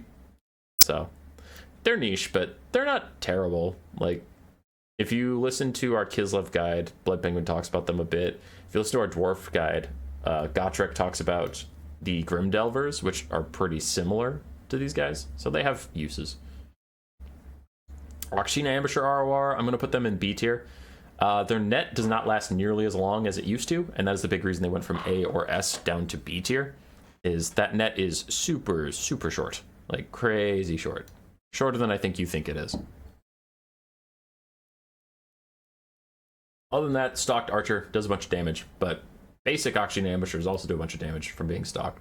So, You're only taking these guys for the net, and the net does not last very long. Oathbreakers of Tor, I'm going to put them in A. Now, this is against my own rules, and I acknowledge that, but I think they are so good they deserve to be in A. The problem is they're not good in a ton of matchups, which again, I'm disobeying my own rules about that. But they are good. I mean, they deserve to be an A. When you take them, they are absolute monsters that your opponent has to build around or directly counter or like play the entire game to take them out. Otherwise, you'll just raffle stomp through their build. Pretty good against infantry, very good against cavalry or monsters, and the Call of Tor Blinded is insane for their ability to trade up. And at only 16 models, but with really high weapon strength, they don't die to a lot of spells. You can't just Fate of Buna them like you can the Fireborn. So, Oathbreakers of Tor at least deserve A tier. just because of the punch they pack, even if they're not that good in a ton of matchups. Mordheim Beowulfs have fallen to C. They are in the niche category now. You only take them versus factions where there's going to be a shit ton of healing, and then even then, they can't just sit and grind. So it's not like anywhere you're fighting here, you don't get healing. They're kind of squishy now with 35 armor and less than 7,000 HP. So you have to charge them into something as it's getting healing. You can't just be around debuffing the healing, and that's tough. That is tough to pull off. They're not at a crazy price point at 11.25, so they can be niche there against like vampire counts or maybe high elves if you want to counter the Fireborn directly. But just like as soon as you throw regrowth on the Fireborn, chuck these guys at them and say, haha, fuck you, idiot. It's okay. The Elemental Bear ROR is terrible. It is D tier. The Elemental Bear sucks, and the ROR sucks even worse. All of it's garbage. You get a Heart of Winter for 400 gold. Yeah, no thanks. It's not even overcast. Fuck you. Garbage ass. Frolickers Daemonic, I'm going to put them in S tier. Whenever I play Nurgle, I take them. Whenever I play Demons of Chaos, I consider taking them, even though Nurglings are bad. Frolickers are amazing. Really good melee stats, good damage reflection, self-healing, nothing not to like. Just pogging out. Demon Spew Forsaken, they are B tier. Nice churning through infantry, good stats, pretty fast, high armor. All the things we come to love. But, you know, things Forsaken are weak too. Actually, Forsaken just got buffs too, so it's even better. But yeah, the Demon Spew can get shot by archers a bit. Armor-piercing arrows do a lot of damage to them. 1,000 gold ain't cheap for one frontline unit, so I like them. I think they're fine. They're a good stat stick. Oh, the Festering Stooges. Why is B tier so full? Do I have to make a second stack? Hold on, can I shift you guys up enough that we can get more in B tier here? Oops, I didn't mean to grab one Doom Knight.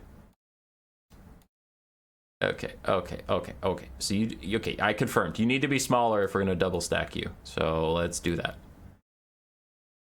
Okay, double stack you. Wee ha! A lot of B tier ass things here. And then we'll do it one at a time. So we have the Salamander ROR, Brutes of the Hound, Mist Stalkers, Mirrorguard. Anyway, for the Festering Stooges. They have their own self-regeneration. Their grenades are very strong. That's similar to regular Exalted Plague Bearers. They're usually used in blob builds, where they can provide just some infantry support for like Kugath. But they're good. They're a high price point at 1550, and you'd think they'd be weak to archers, and they kind of are, but they're actually more resilient than you'd expect with their crazy high HP pool and self-regeneration. They do okay. They do okay for themselves. Love the Festering Stooges. Alright, let's get them in here so I can just keep doing what I'm doing and talking about the next unit. Is that the Rotting Riders? Yeah, I'm going to do another hot take. I think those guys are decidedly fine. I know a lot of people take them, so they should be up in A or S, but I think a lot of people are wrong. I don't think that they're as auto-include as people tend to. They're on a ton of Warriors of Chaos builds, they're on a ton of Nurgle builds, and yeah, they have decent stats, but like for 2,200 gold, I rarely see these guys doing that much work. And I feel like they just get swamped pretty easily. There's not a ton of support for them on these rosters. There's not a ton of other mobility that can help them out. So they often are fighting like 3v1s in the cav engagements and just get fucking killed. I don't know. I'm not a huge fan of the Rotting Riders. They get 15% damage resistance as long as their leadership doesn't break, which, okay. And they have regen. So you're paying 400 gold for better stats, better leadership, and 15% damage resist. That's about worth it, but I generally think Rot Knights are a little overhyped. And I also have issues with these guys not like saturating an area. Oh, they do magic damage, which is nice. That is nice. I'll give them that. But anyway, I feel like they have issues saturating an area. For some reason, I'll charge them, and maybe 2 or 3 models will make contact, and the other ones just fuck around and stand there. Whereas like the Fireborn, I feel like whenever they charge, they make full contact and surround something. I don't know what it is. Maybe it's just a me problem. Could be. Bilious Thunderguff. D. So he's on the Nurgle roster. He's also on the Warriors of Chaos, if I'm not mistaken. Yes, he is on the Warriors of Chaos. For the Warriors of Chaos, you could just take a Giant for 400 gold less. And Bilious has 10 more leadership, which Giants never break, so that doesn't matter. He has more HP, and he has that fart of his that does armor sundering. That's okay. but he's still pretty weak to arrows, and just being slightly better at melee doesn't really help me enough to want to get Bilious Thunderguff for how expensive he is. Giants are a slow stat stick that if they can get a fight, they'll win it. He is a slow stat stick that if it gets a fight and he wins it, and he's more expensive. On the Nurgle roster, you just generally have better things. Like, you could get an Exalted Great Unclean one if you want a stat stick that duels, but that one also has a Mortis engine. You can get Kugath for artillery stat stick that duels that also has a Mortis engine. Tamarkon is a stat stick that duels, but is faster and has that Feast of the Maggot Lord thing. So, like, I don't know. It's hard for me to justify taking Bilious Thunderguff on that roster. Because even in blobs, Nurgle has better blobbing tools or better single entity fighters. You're also probably taking Soul Grinders for their... They're not as good in melee as a Giant, but Soul Grinder has really good ranged stuff, so I don't know. You just don't see Giants a ton. Nurgle struggles with arrows and being too slow, and Giants struggle with arrows and being too slow, so it doesn't bring anything to the party Nurgle isn't already using. And on to a similar note, Uncle Frunkle will join the D tier. Uncle Frunkle is pretty bad.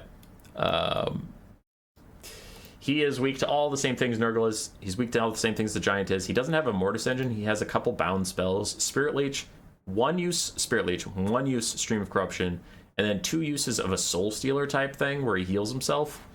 All of that is kind of okay, but for 2,200 gold on a 50 armor blob that just walks around and tries to get damage out, it's not a lot. He has impressive melee stats with 67, 56 for his melee stat line, but I feel like that's not accurate, because I feel like whenever he wanders into melee, he still takes a ton of damage, which 56 melee defense, you think he'd be better.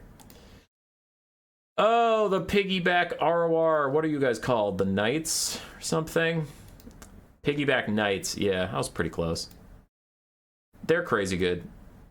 They are crazy strong. They're banned in most multiplayer tournaments right now because of their insane stat line. They have the charge bonus of a cavalry as an infantry unit that can't get knocked over, but then they still have 100 models. So it's like a 100 model cavalry running forward, providing a debuff if they're charging you. Uncanny Coordination gives them pretty high melee defense. They're just wild. And for only 550 gold, they trade up into literally everything. Ugh, they're so insane for 550. For 550, they're the same as the Frolickers Bubonic, and they're both S tier, but one of them destroys the Frolickers Bubonic, so eh. Noblars, Blogblars, those are a solid B tier little unit. They're good if you can get a map with water on it so they can sit in the water and get regeneration. But even if they don't get their little regen, they are only 100 gold more expensive than the Noblar Trappers, and they have poison. So for 100 gold, you get poison, 6 melee attack, 8 melee defense, 10 leadership, and then if you can get them in water, you get the water birth, regen, and they get some models back after death. So yeah, they would be an A or S if it wasn't for if you can find a water map, which in tournaments there's not a lot of water features because a lot of the water maps are just poorly designed. We don't hate water, but if your map is like all water, that's not ideal. Or it's like, well, there's this lake, but it's at the bottom of this giant pit and the whole map is like all hills and no one can see anything. Then yeah, not a great tournament map. Eshin Maneater. I'm going to put him in B. I disagree with Flying Taco that he is a good single entity on his own, but his debuffs he provides are amazing. So he is a support character. I think of him kind of like a Grail Leak for Bretonia. But for the Ogres, he's an okay combatant. He's pretty expensive. He's a little squishy. But Armor Sundering is nice for Sabertusk packs and Noblars. His various debuffs are great for Sabertusk packs and basic Ogre Bulls. He's really good at getting your low tier units to perform above their weight class. Powder Guts, also B. I know there's a lot of B going around, but that's kind of the Ogres.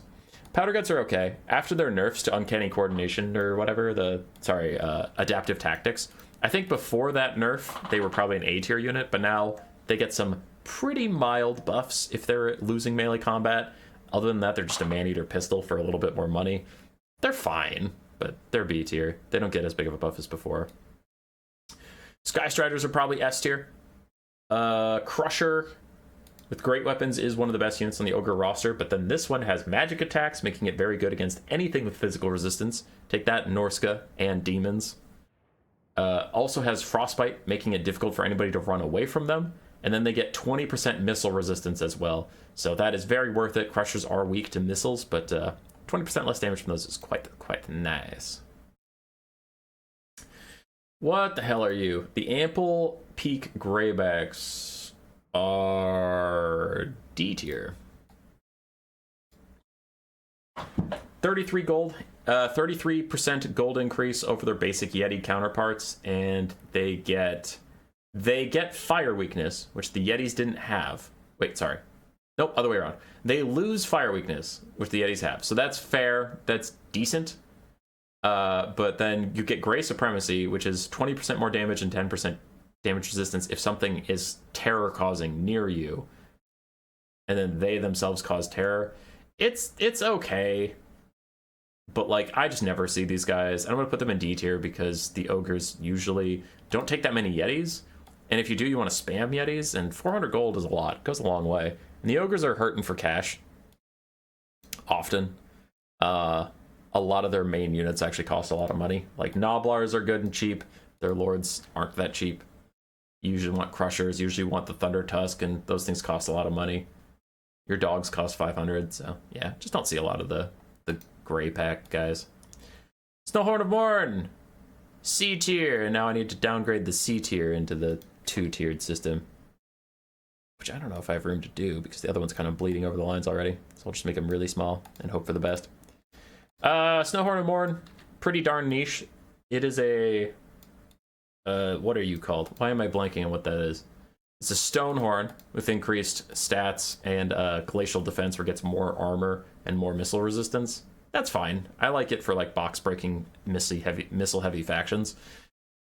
But I have tried to use it recently against like Tomb Kings, and it just got shot to death anyway, despite the extra missile resistance it got from its little ability. So clearly it wasn't enough to keep it alive, and it is very expensive. You're taking 250 more gold for an already meh unit, because most people don't take basic Stonehorns. They take Hunters with Stonehorns.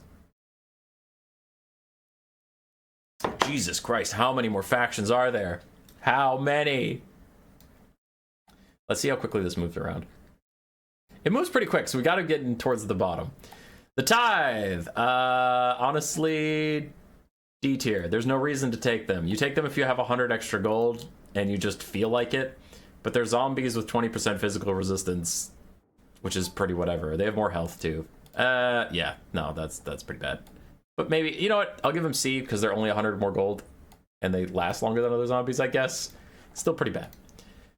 Konigstein Stalkers, Skeleton Warriors with Poison for almost 50% more gold. That is also C, maybe D. Let me see. Do they do more weapon strength? No, no more weapon strength. Ooh, they do have 60 more armor, though. That's nice. Okay, we'll put them in C. I was thinking about downgrading them to D, but they're armored Skeleton Warriors, which can make them rather tanky. Good for you, Konigstein Stalkers. Love to see it. Feasters in the Dusk. Crypt Ghouls with Frenzy and higher stats.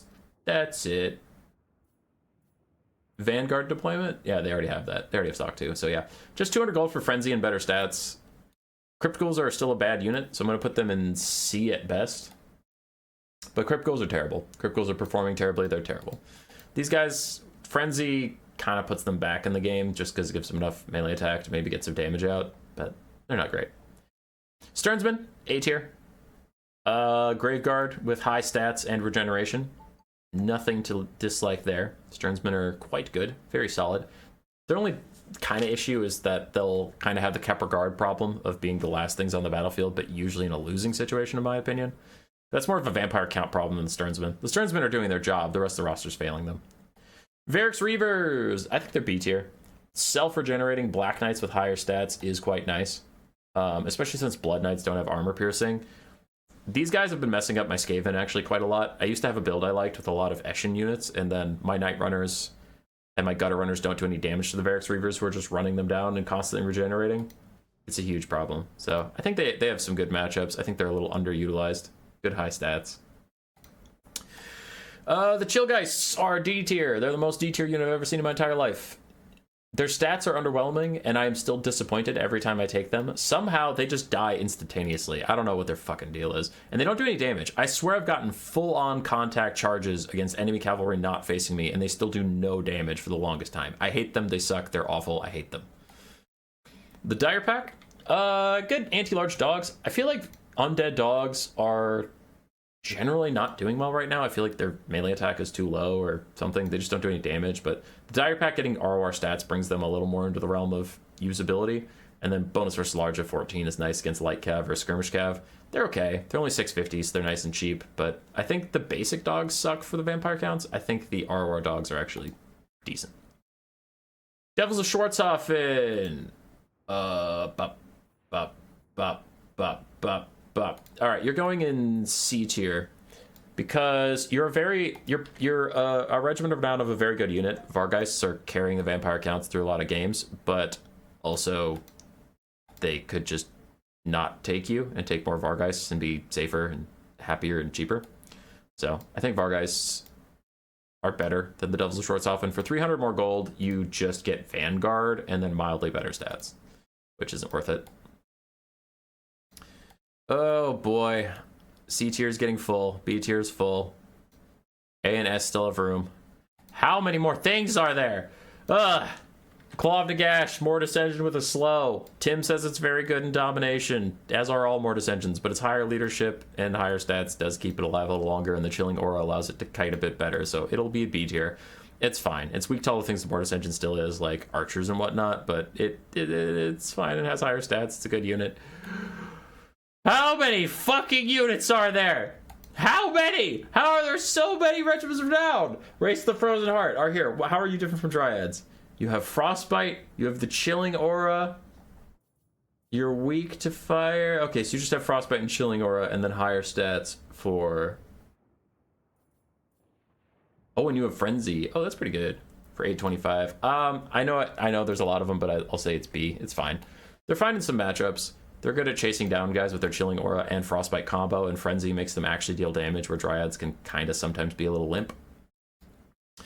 But 825 for a basic frontline unit is rather expensive, and they're still quite squishy. So, you only get to B. The Winterheart Guard, Eternal Guard, Regiment of Renown. I think you are a C. Here's why. Basic Eternal Guard are already very hard to break. They have a lot of leadership, and they are elves, so they'll keep coming back and coming back and coming back. Being unbreakable is nice, but it's not necessary, and unlike the Race of the Frozen Heart, you are a defensive unit, so when there's other good defensive units, I don't think you're as special. When I thought the Race of the Frozen Heart are an actual good offensive unit, which the Widows don't have a lot of offensive infantry that is that good. So I think the Winterheart Guard are just kind of redundant, unfortunately for them. So I start shifting more of these guys up, so the Winterheart Guard can find a place. What are you? I always confuse you. So you are Loix Tricksters, War Dancers with Azrai Spears. 300 more gold, better stats, and you have Loix Shroud, or you can go Stocky. You also have Frenzy, and pretty high leadership, so you'll have Frenzy for quite a while.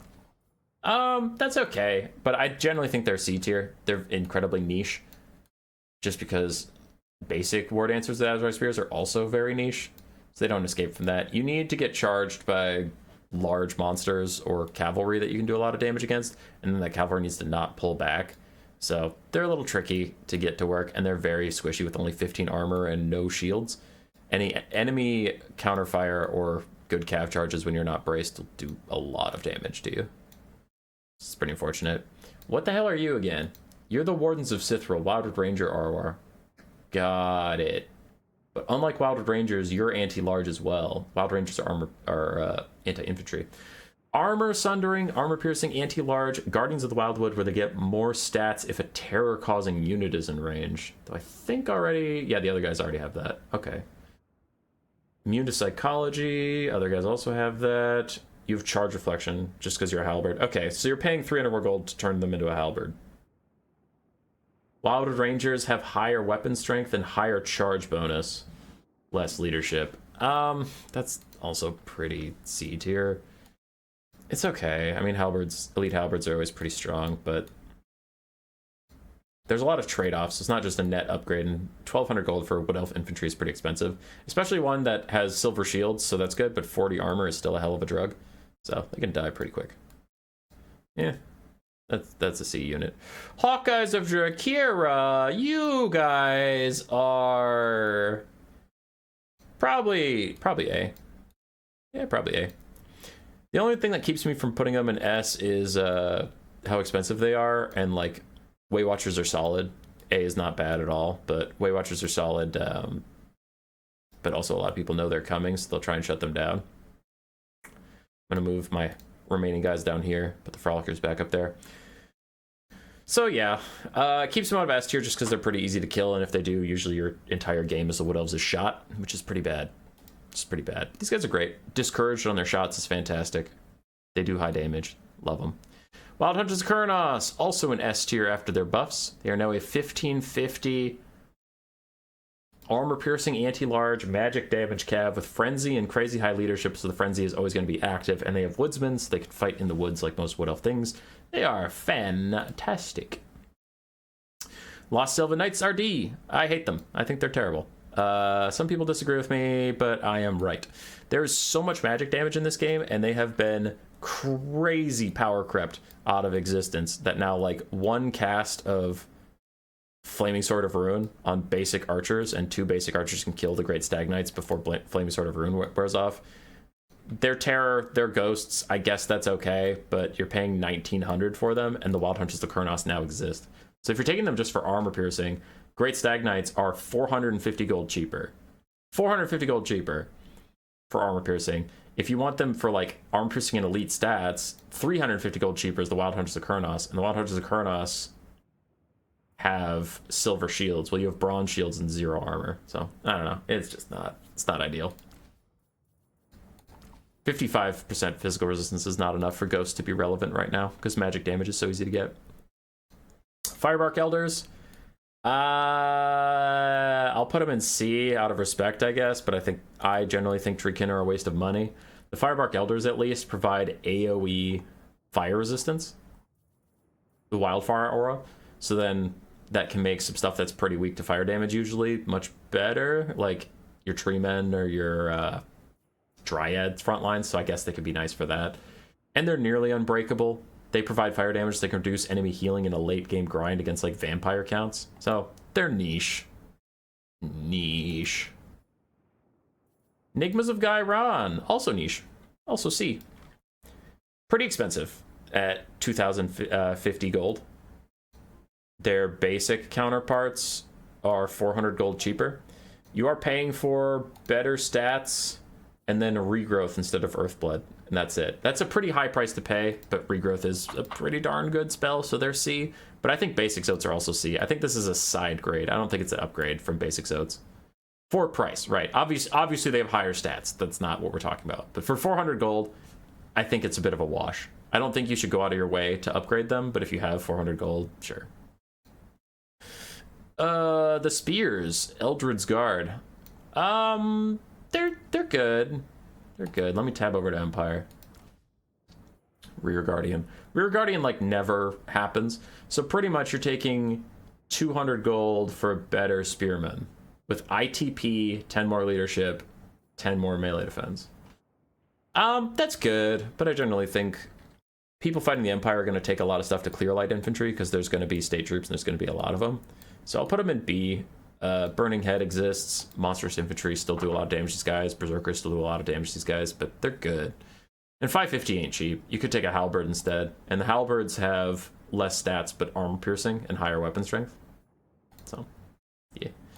Sigmar's boys are down in C tier, unfortunately for them. They've just been outscaled with the passage of time. They're now worth the cost of like literally two Empire Spearmen. So you go much narrower for a lot more money, and it's like, yeah, they're unbreakable, but they don't do that much damage back at the enemy, so they're just holding. And already the Empire doesn't have problems holding. Their state troop frontline is pretty darn good at holding for cheap, and usually go with layers. Sigmar Sons are just thinning out your build. Sterling's Revenge, make it up into A tier. Armor-piercing, firewall-moving, vanguard infantry. Not a lot to complain about for the old Revenge.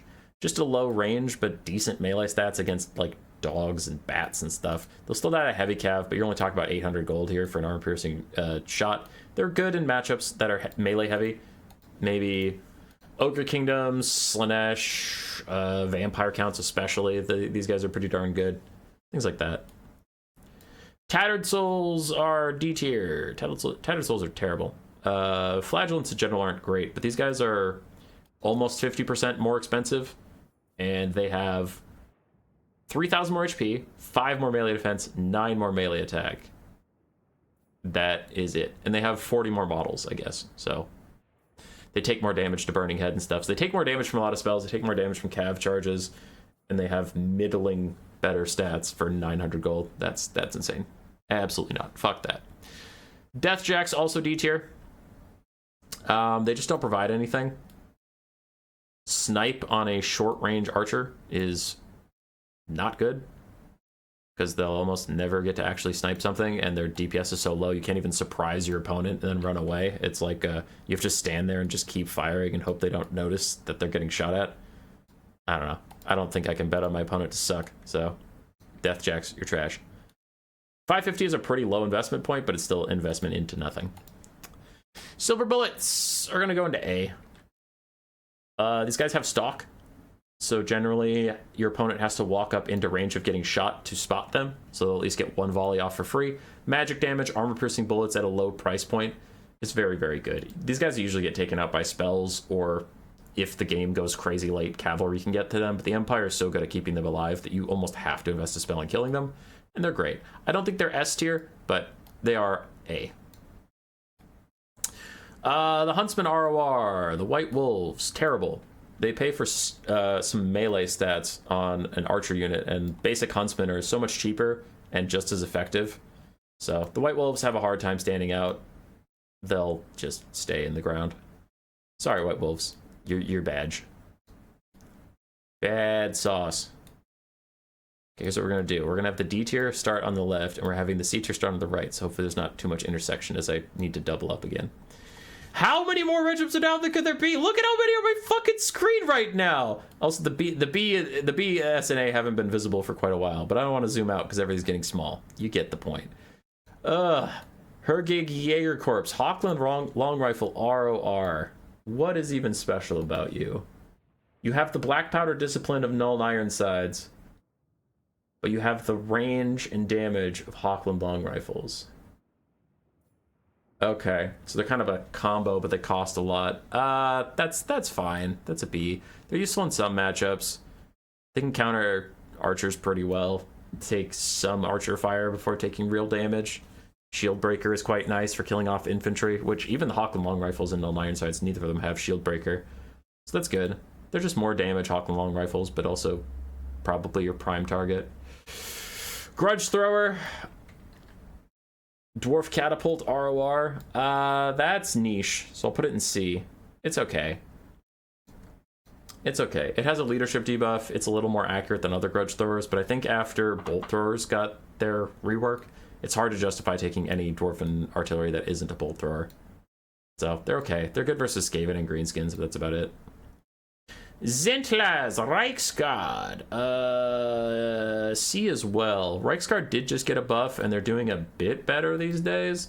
But Zentler's Reichsguard, if you compare them to Knights of the Black Rose, Knights of the Black Rose have 11 more melee defense and 600 more HP for 100 gold less, and they both have ITP. So Zentler's Reichsguard are paying 100 gold more than Knights of the Black Rose for Vanguard and 10 leadership, 7 melee attack, and 20 charge bonus. It's not ideal, because if you want a tanky cav like the Reichsguard who kind of sit and fight, you just go with Knights of the Black Rose and they do better, rather than Zentler's Reichsguard or even basic Reichsguard.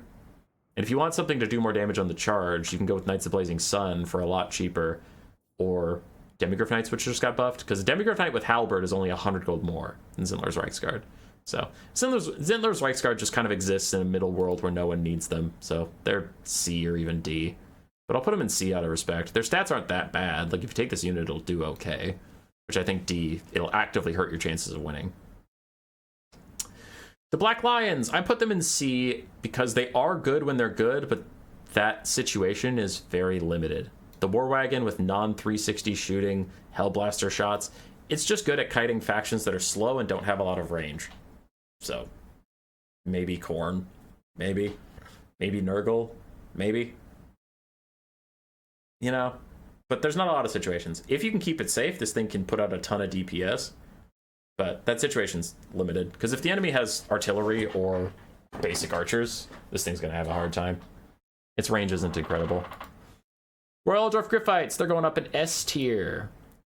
They're not as widely talked about as Wild Hunters of Kronos, the Sky Striders, and the Fireborn, wherever those guys ended up. There they are. But these guys still, they got Glorious Charge, which is pretty insane. They have Terror. They have crazy high damage output, armor-piercing anti-large. They're very, very, very good, especially if paired with regrowth. So they get up there. Dominating as a lot of armor-piercing heavy cav has started to. Hammer of the Witches is going to be C. It is niche. It's good versus demonic factions. It's hard to counter-snipe with a little bit more physical resistance and HP than other cannons. It has more HP, right? Oh, no, just more physical resistance. But magic shots is good versus demons. It's increased accuracy. You can do a lot of damage. Hammer of the Witches is solid. 1100 price point is kind of rich, though, which is why it's only useful if you're really going to use that magic damage. You wouldn't want to just upgrade it for shits and giggles. Templar Luminarch is going to go in A. Giving itself a net and insane lord sniping and single entity sniping abilities. It is a little niche, but man, when it hits, and it drives people up a wall. Several people have wanted it banned from tournaments just because it's so annoying when it does hit you. I think that alone deserves to put it in A. You're not going to see it in every build, but when you see it, you're like, fuck! Okay, I'm putting my lord in the forest. Guess he doesn't get to play until I shut it down. Wonder of the Ages. Landships have been banned from land battles for a long time because you can only shut them down with armor piercing ranged. In melee, if they keep moving, they just don't take any damage and they fire 360. So I guess with that in mind, I have to put it in S tier because there's a reason I haven't seen it is because it's so fucking toxic. Yeah, and then regrowth, being able to heal it back up to full is pretty fucked up, so yeah, fuck that thing. S tier, unfortunately. Elstrom Rocket Battery ROR, the Sunmaker, A tier. You'll see it in a lot of matchups. It's spread shot and insane DPS. It does have low ammo, but now you have engineers that can refill it, or you could just burn it, you know, knowing your enemy's going to eventually get to you. You can just burn all your ammo and then they catch up to it, but it probably already paid for itself. Take out any elite infantry the enemy has, soften them up so that your Empire frontline holds forever. Take out elite heavy cav. It's good against everything that isn't a single entity, honestly. It's really good. Summoners of Rage, let's go with C tier, unfortunately. I want to like them more because I love Dragon Ogres. And they are good in some matchups when you really need armor-piercing, anti-large mass. But Dragon Ogres have just fallen behind the curve. They don't do enough damage. That's the main thing, is I think they just need higher weapon strength. I don't think their stats are overall appealing. Let me find them here. Summoners of Rage, 4150. Yeah, those stats aren't really that high, unfortunately. They do have good bonus versus large, so if they can get a fight with just large targets, they'll do okay.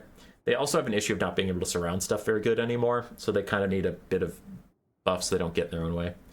Swords of Chaos is D tier.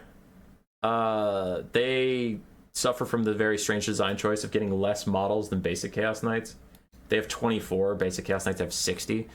So that's less mass, that's less people to get in the way and offer protection and assistance. It's less units to surround something and get damage out, so there's just a lot of reasons not to take the Swords of Chaos, unfortunately. They're pretty bad. They are pretty bad. I don't think they even have armor piercing, do they? Oh, they do. They have armor piercing. Still not enough. Apocalyptic Charge is pretty bad. Guardian's okay. Yeah, this seems just too expensive for not a high model count. The Hellbroni. D. I see them sometimes, but I think you're actively trolling if you take them, unfortunately. 200 more gold for poison and the basic higher stats. 10 leadership, 8 melee attack, 10 melee defense. That's just too much money to pay for a Dread Spear. I don't think it's worth it. I think even if you have the money, just spend it on something else. Personally. I think the Hellbroni are bad. Bad! Sisters of Singing Doom That might just be an S tier. Let me see. Yeah, they still have terror. I'll go with A, just because they don't get as many improvements over basic witch elves. Because that's the thing, is basic witch elves are so damn good that it can be difficult to justify taking this is just a Singing Doom for 250 more gold just for the terror and slightly higher stats, when you could just take another witch elf. But they're still very good. A tier. You'll see them in a lot of matchups. Witch elves are insanely strong, mid-tier melee combatants, and the terror just means when you blitz through that front line with your witch's brew, you'll route them much quicker and get into that back line. Love to see it. How many more fucking RORs are there? How are there so many of you? God damn it. All right, Crows of Cain. I'm gonna take a hot take and go S tier. Crows of Cain are amazing. For only 750 gold, a flying unit with decent stats and self-regeneration when it's in melee is nuts. 48 melee defense also makes them very hard to peel off. They cause fear, which means they'll route archers faster, but also they are tankier leadership-wise. They're spooky. Crows of Cain are spooky. Love them. They're great. They're nice and cheap. Take them. All right, Hargadeth Executioners, ROR, the Blades of the Blood Queen. That's your name? Yeah, I got it right. They have Guardian, which is okay if your lord is a foot lord for some fucking reason. Other than that, they have Frenzy. With high leadership means their Frenzy will always be active. But generally, I'm putting them in D tier just because their base unit sucks ass. Armor-piercing anti-infantry. No shields, no missile resistance, so they'll just get shot. They'll just get cycle charged by Cav. They'll get run over by a large monster.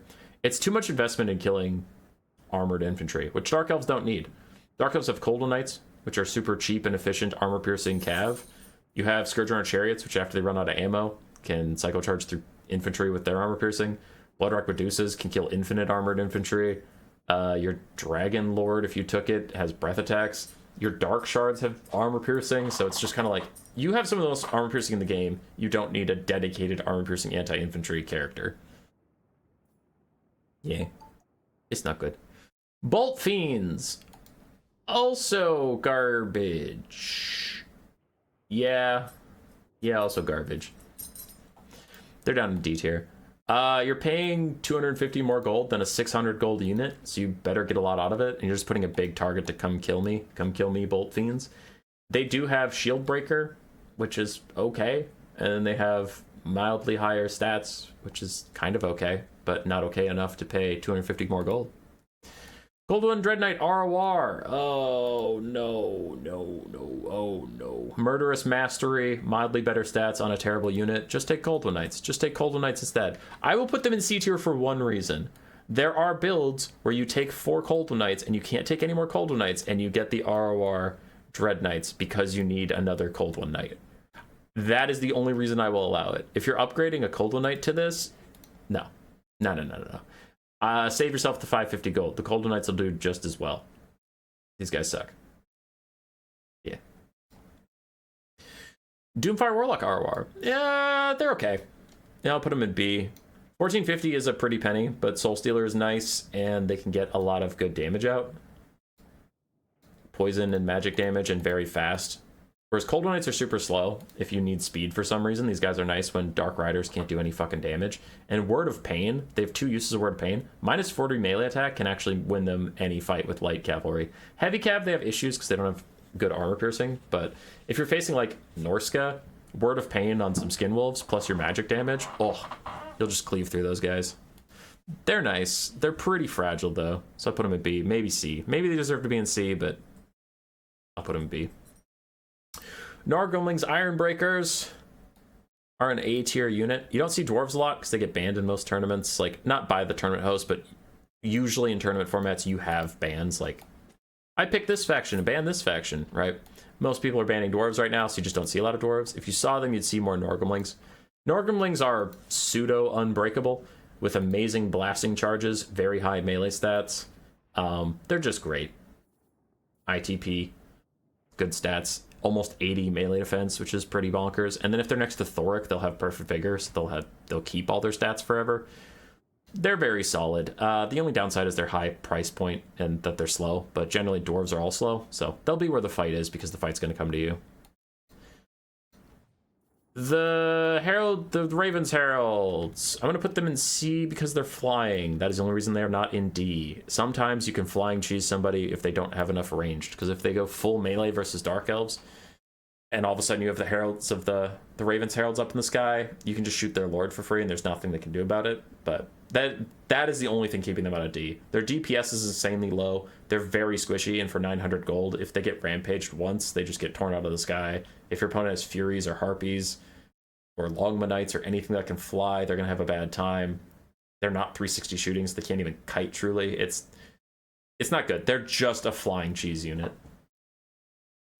Ravagers of Karth, that is D tier. Scourger and Chariots are very good. The problem is why would you take an okay unit when you could just take its very good counterpart? The extra stats you get don't really matter at all. You're paying a lot more. 350 more gold. Wait, sorry, 250 more gold, but still. It doesn't have any more ammo. It doesn't do any more damage on the charge. It just has Barbed Net, which is missile resist and slow for anything it hits. That's too niche. There's not a lot of things that have missile resist that you're shooting at. It's too much to count on to pay for. And yeah, basic Scourge Runners are just so good. Keep it cheap. Keep it chipper. Ekron's Miners. That is an S tier unit, so now we have to decrease our S tier size the first time. Ekron's Miners. Miners already have really good armor piercing. They have blasting charges. And those are the two things you want them for. Ekron's Miners do better at both.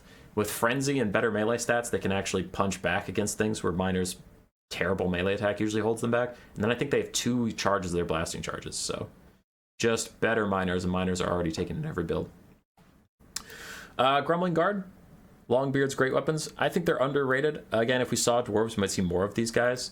They have a Vigor Regeneration aura, and they're nearly unbreakable themselves. So they'll be there in the late game, and if you don't have Thoric for some reason, or if Thoric is somewhere else, they can make other parts of your roster nearly have perfect Vigor.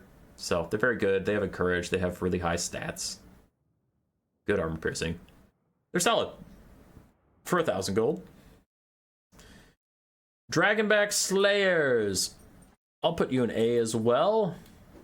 There's a decent amount of fire damage on the dwarf roster. Teeny tiny little Dragonback Slayer. Decent amount of damage on the dwarf, fire damage on the dwarf roster. They provide fire weakness. The only reason they're not an S is they don't actually capitalize on that fire weakness themselves. They don't deal fire damage, they just imbue it. But mostly you take them for the slow, not even the fire damage. 30% speed debuff is pretty huge, especially if something lands in Slayers or Monstrous infantry fight Slayers. Minus 30% speed can let the 40 speed Slayers keep up with them and be a real nuisance. It's not that good on cavalry. Like, cavalry can usually still outrun you even with 30% speed debuff, but monsters have a hard time getting away from these guys. PK Guard are going to be D tier. They shouldn't be that bad of a unit, but they just kind of are. They just are armored and kind of tanky in that way, but most people are bringing a ton of anti-armor, anti-infantry versus dwarves. So if you're taking a almost 1,600 gold infantry unit with only 48 melee defense, no blasting charges, it's just going to get killed and it's going to get shot. That's the big thing. You might think that, like, wait, you said similar things about the Ironbreakers, and the Ironbreakers are an A. Ironbreakers have silver shields, and Ironbreakers have blasting charges. The Hammerers have less melee defense, no shields, no blasting charges, so that you have to walk into them in melee and just take a bunch of damage, which if you just opt not to do that, they can get kited much more easily than the Ironbreakers. And the Ironbreakers have more leadership, just a bit, but still more leadership. Much more melee defense too. They have 31 more melee defense than the Hammerers. So, yeah, it's just rough. Oh, the Brotherhood of Grimnir, terrible, unfortunately. I don't know why. Doomseekers on paper don't look like they'd be that bad, but I feel like Doomseekers are just ass. They're terrible. And the Brotherhood of Grimnir are more expensive to be more terrible. 250 more gold to have infinite uses of that spin that they can do, but the spin, by the time you charge it up, you're almost dead anyway, so it's just not that good. Other than that, slightly better stats, already unbreakable, so they're just expensive. And I feel like the Doomseekers are the worst of the Slayers.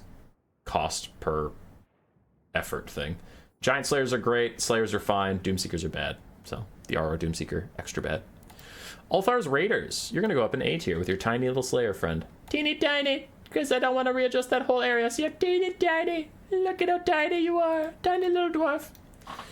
Alright, Ulthar's Raiders are rangers with great weapons. Really good armor-piercing damage at a short range, so that's pretty underwhelming. But they have Marked by Ulthar, which is really good. Minus 30 armor, minus 25 missile block chance, and minus 20% missile resistance. They are good at making all of your other ranged units, which since you're dwarves, you're going to have a lot. All of your other ranged units just fuck up something important and expensive, and they're only 750 gold, and they themselves are still a decent archer. That debuff is definitely worth it. Ulthar's Raiders are amazing. Long Drong Slayer Pirates. I think they're bad. I don't care what you have to say. Basic Slayer Pirates are already not my favorite. I know Gotrek, when he made the Dwarf Guide, he was kind of more positive on them than I am. But even if you take their best case scenario, I think Long Drong Slayer Pirates are just not worth it at all. All you get out of them is slightly higher stats, and then you get Dwarf Rum, which is minus 5 melee attack for things near you. That's kind of okay, but it's 150 more gold than the other Slayer. You're not getting more damage out of them, really. It's not great. They get more missile strength, but with only 6 ammo, this is mostly a melee unit. And don't you just want them to be cheap? I haven't seen those guys do well in a while. The Grim Delvers, I'll put them in C. Again, Gotrek was singing their praises. I haven't seen them be that good, but they are niche. They're good at surprise attacking enemy cavalry on the charge, just showing up out of nowhere and blasting the shit out of them. They can do pretty well at that. They're a little spency, and they're shorter range than basic Thunderers. So, yeah. And actually, basic Thunder Grudge Rakers have a higher missile strength than them, which is a little odd. These guys pay for hybrid melee stats, so it's just a weird little niche unit. The Skolder Guard, I will put in C. They're Iron Drakes, but with armor piercing, but no fire damage, if I remember correctly. Yes. Which, honestly, the Iron Drake's missile attack, I still think does good against armored targets, and it provides that leadership debuff, which the Skolder Guard don't anymore.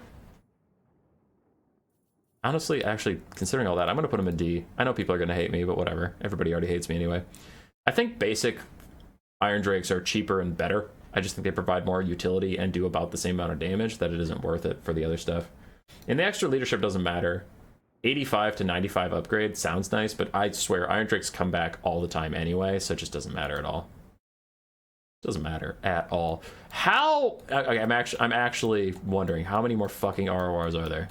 There's all the Vampire Coast. There's some dwarves. There's some Dark Elves. There's all the Chaos Dwarves. Holy fuck, and they're still beastmen. Oh my god. How long is this video? How long is this video going on? It's going on forever. I don't have anywhere to put them. I don't have anywhere to put any of this shit. Oh, I hate it. Okay. Rally. We're rallying.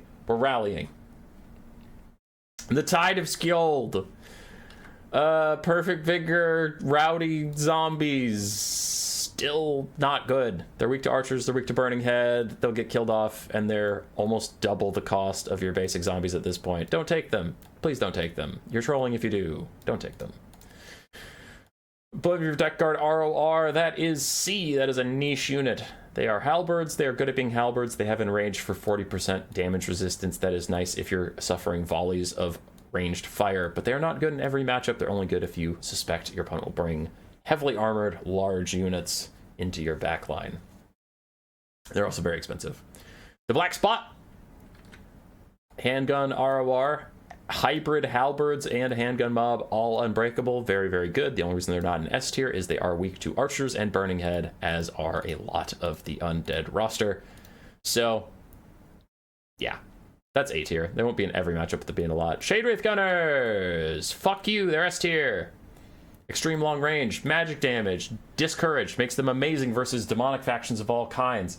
Their physical resistance is nice when trading with other ranged units. There's usually not a lot of ranged units that have magic damage, so they'll win most ranged trades. They'll rout off a lot of things with their discourage plus their shots.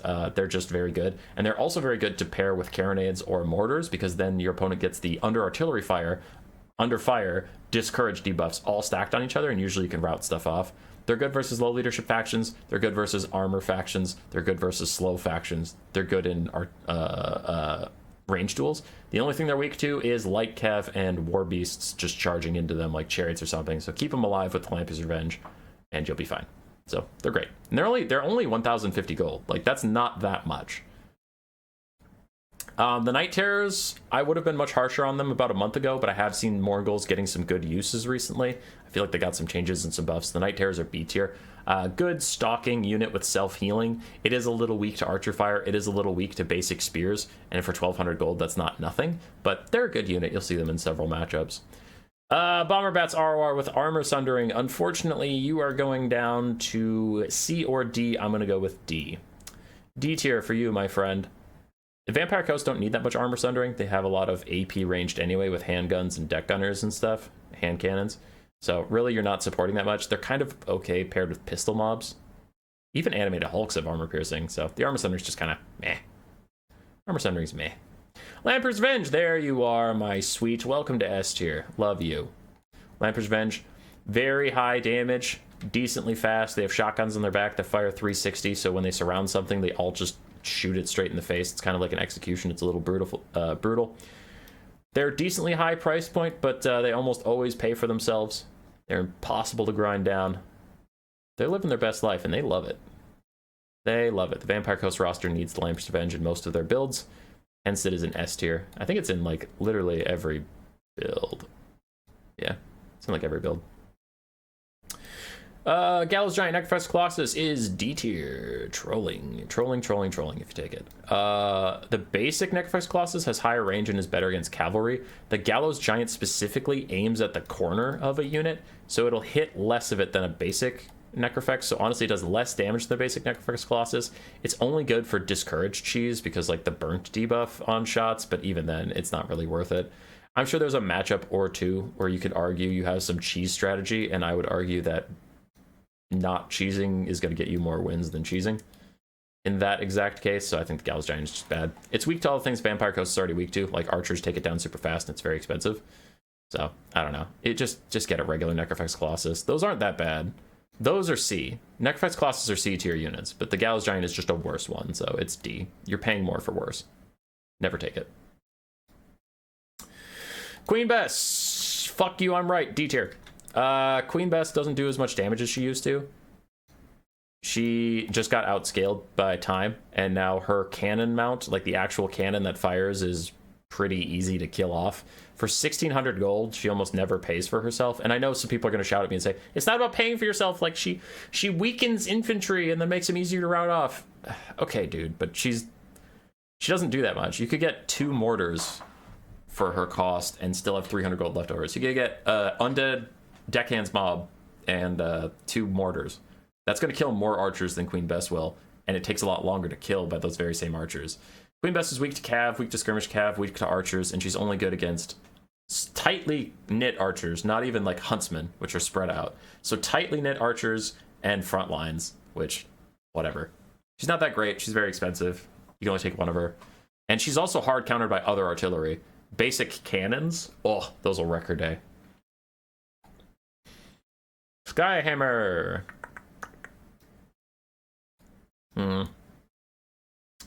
B. Gyro bombers are okay.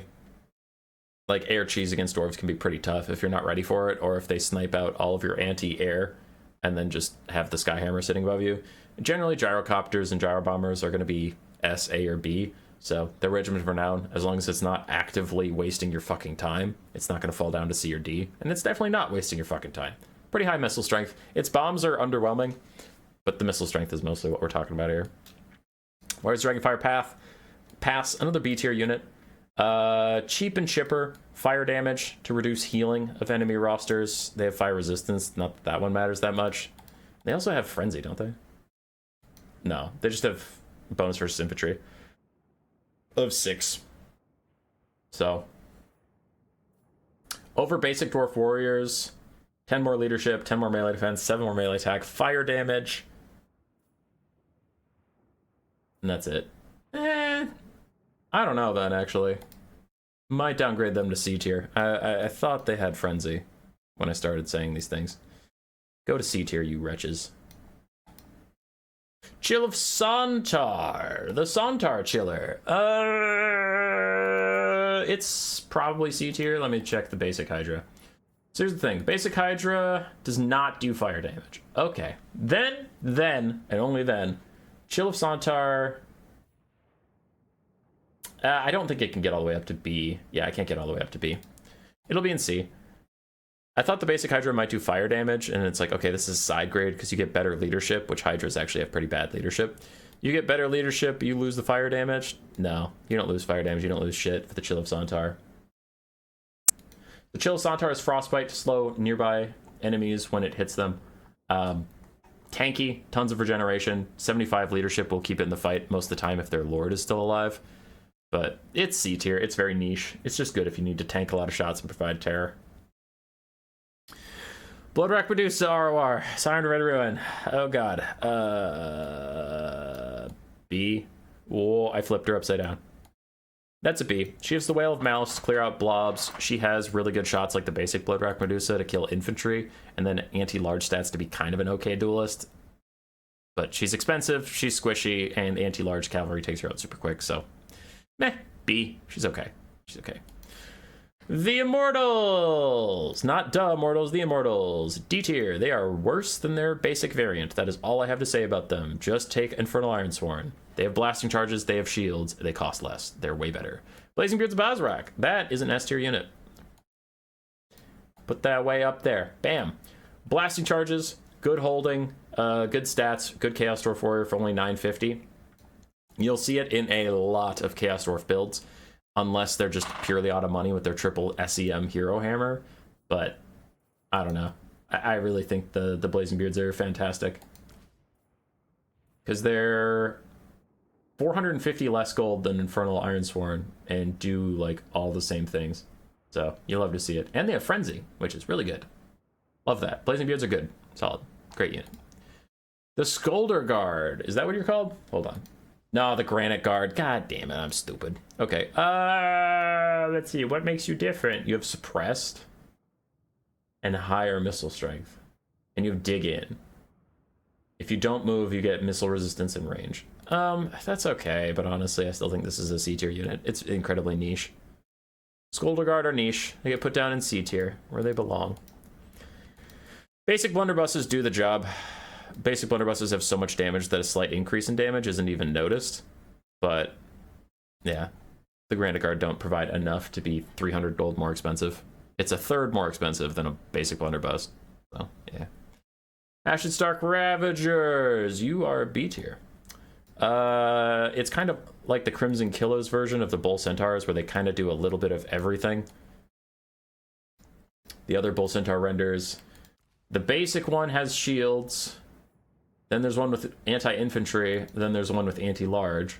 This one has the melee defense of the ones with shields. It does not have a shield. It has the anti-infantry of the anti-infantry one, and then it has, like, really strong weapon strength, and it has these cool grenades that provide a shield breaker, which I guess matters.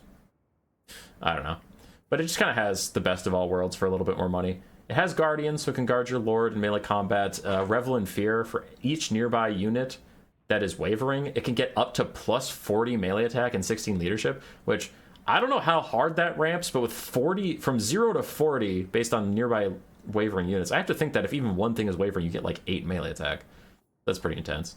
So they're good. They're solid. They're just expensive, and they're unshielded, so that is a bit of a problem. Oblicon's Wolf Riders. That is pretty expensive for a hybrid melee and ranged unit. For a light cavalry, I'm going to stick them in C tier. They are okay. I'm going to put them right behind the Mutalith Vortex Beast. Now I'm going to put them way over here by the extra strides. Hey guys, sneaking around. Yeah, they're okay. You're paying 300 golds. You're paying 50% more gold than their base for just more stats in every category, honestly. And they have the Pelt of Wolfag, which is minus 75% speed for units that have their leadership broken. But they lose malign authority, so they don't actually provide malign authority to nearby other goblin units, which is a little weird. Iron Demon ROR, that is an instant S tier. This thing can win entire games, especially when you strap the Chaos Dwarf Dreadquake Mortar to it. It's unstoppable, unbreakable, decent duelist, very good against cavalry and infantry, tanky to most spells. It is insane, and it can even get healing from this roster, so it's strong. The Hell Cannon ROR, the something, the Soul of Damnation. It's B. Hell Cannons are decent. I think they're a little underutilized, but they have the problems of Queen Bess. The only thing about this that makes it better than Queen Bess is that it's good against single entities with its homing shot and strong weapon strength versus single entities. Still good against archers, still good against infantry, decent against cavalry, and has an unbreakable crew that doesn't crumble. So they're good. Just keep it away from enemy archers and enemy artillery. Oh my god, how is there still more? How many more are you? Or is it just a beastmen? Is the beastmen and Bretonia? Okay, we can do it. Beastmen and Bretonia, we can do it. Muscle up. Let's go, lads. Oh, I want lunch. How long has this video been going? 17 years? Destroyers of Drakewald are a pretty solid B tier unit. For almost 600 gold, light infantry is hard to justify, but they do provide really strong stats, nice poison support for the beastmen frontline, and I feel like they're somehow like unbreakable. I swear these guys never leave me hanging. 64 base leadership, Primal Fury gives them ITP until they fall a little lower. Yeah, they're fine.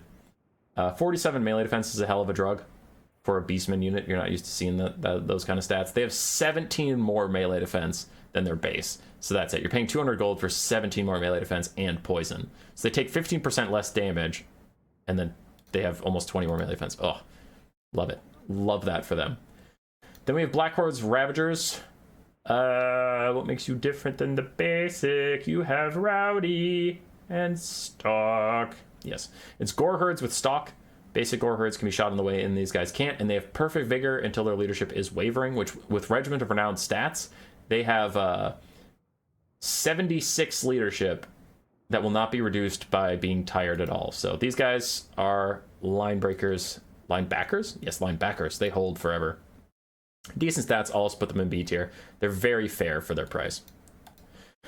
Korok's Man Rippers. I'm gonna go with C. I think they're worse than a lot of people do, but I would put them in D if I was left to my own devices, but I talked to some Beastman players, and this is their only source of halberds before Korngors, which actually, now that there's Korngors, yeah, D tier, fuck you!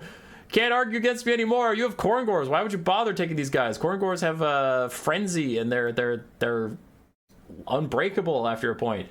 Best Gore Herd ROR, the Korok's Man Rippers just have 80 leadership, pretty okay stats. They're just pretty okay, but now you have Korngors. Fuck you, that unit sucks. Yes, victory for me. Grogcuffs of Wolf's Run. That is an S tier unit. Regeneration on an armor-piercing Centaur, and then the pretty good hybrid melee stats. Centaurs are very great in the late game. Already have Perfect Vigor due to Drunken Bravado. So they have Perfect Vigor and Healing as long as their leadership is higher than Wavering, which it usually will be because they're an ROR. So that's very good. Love the Centaurs ROR. Butchers of Kelmgar, another S tier unit. Bam! Self-healing, terror, big damage. Amazing unit. Silver shields for 1600 gold. You see them in almost every Beastman build for a reason. They're good at surrounding large targets. They're good at breaking through front lines. They're good at fighting cavalry. They're good at everything. They're good at everything.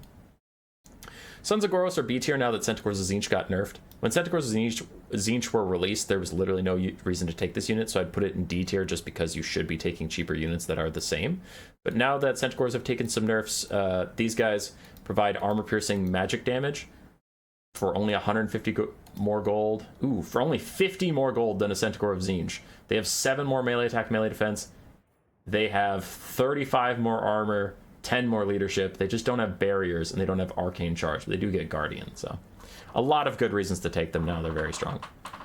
Eye of Morsleep, Cygor. You're not utter garbage, but you are bad. I will put you in C tier. Your net is good, your rock throwing is okay, your dueling is pretty bad. But overall, Beastmen can use a net, and sometimes it can force box builds to move towards you and make mistakes so you can charge them and stuff, and your net can be good for isolating things, so it synergizes with the Beastman roster. Go Eye of Cygor, go.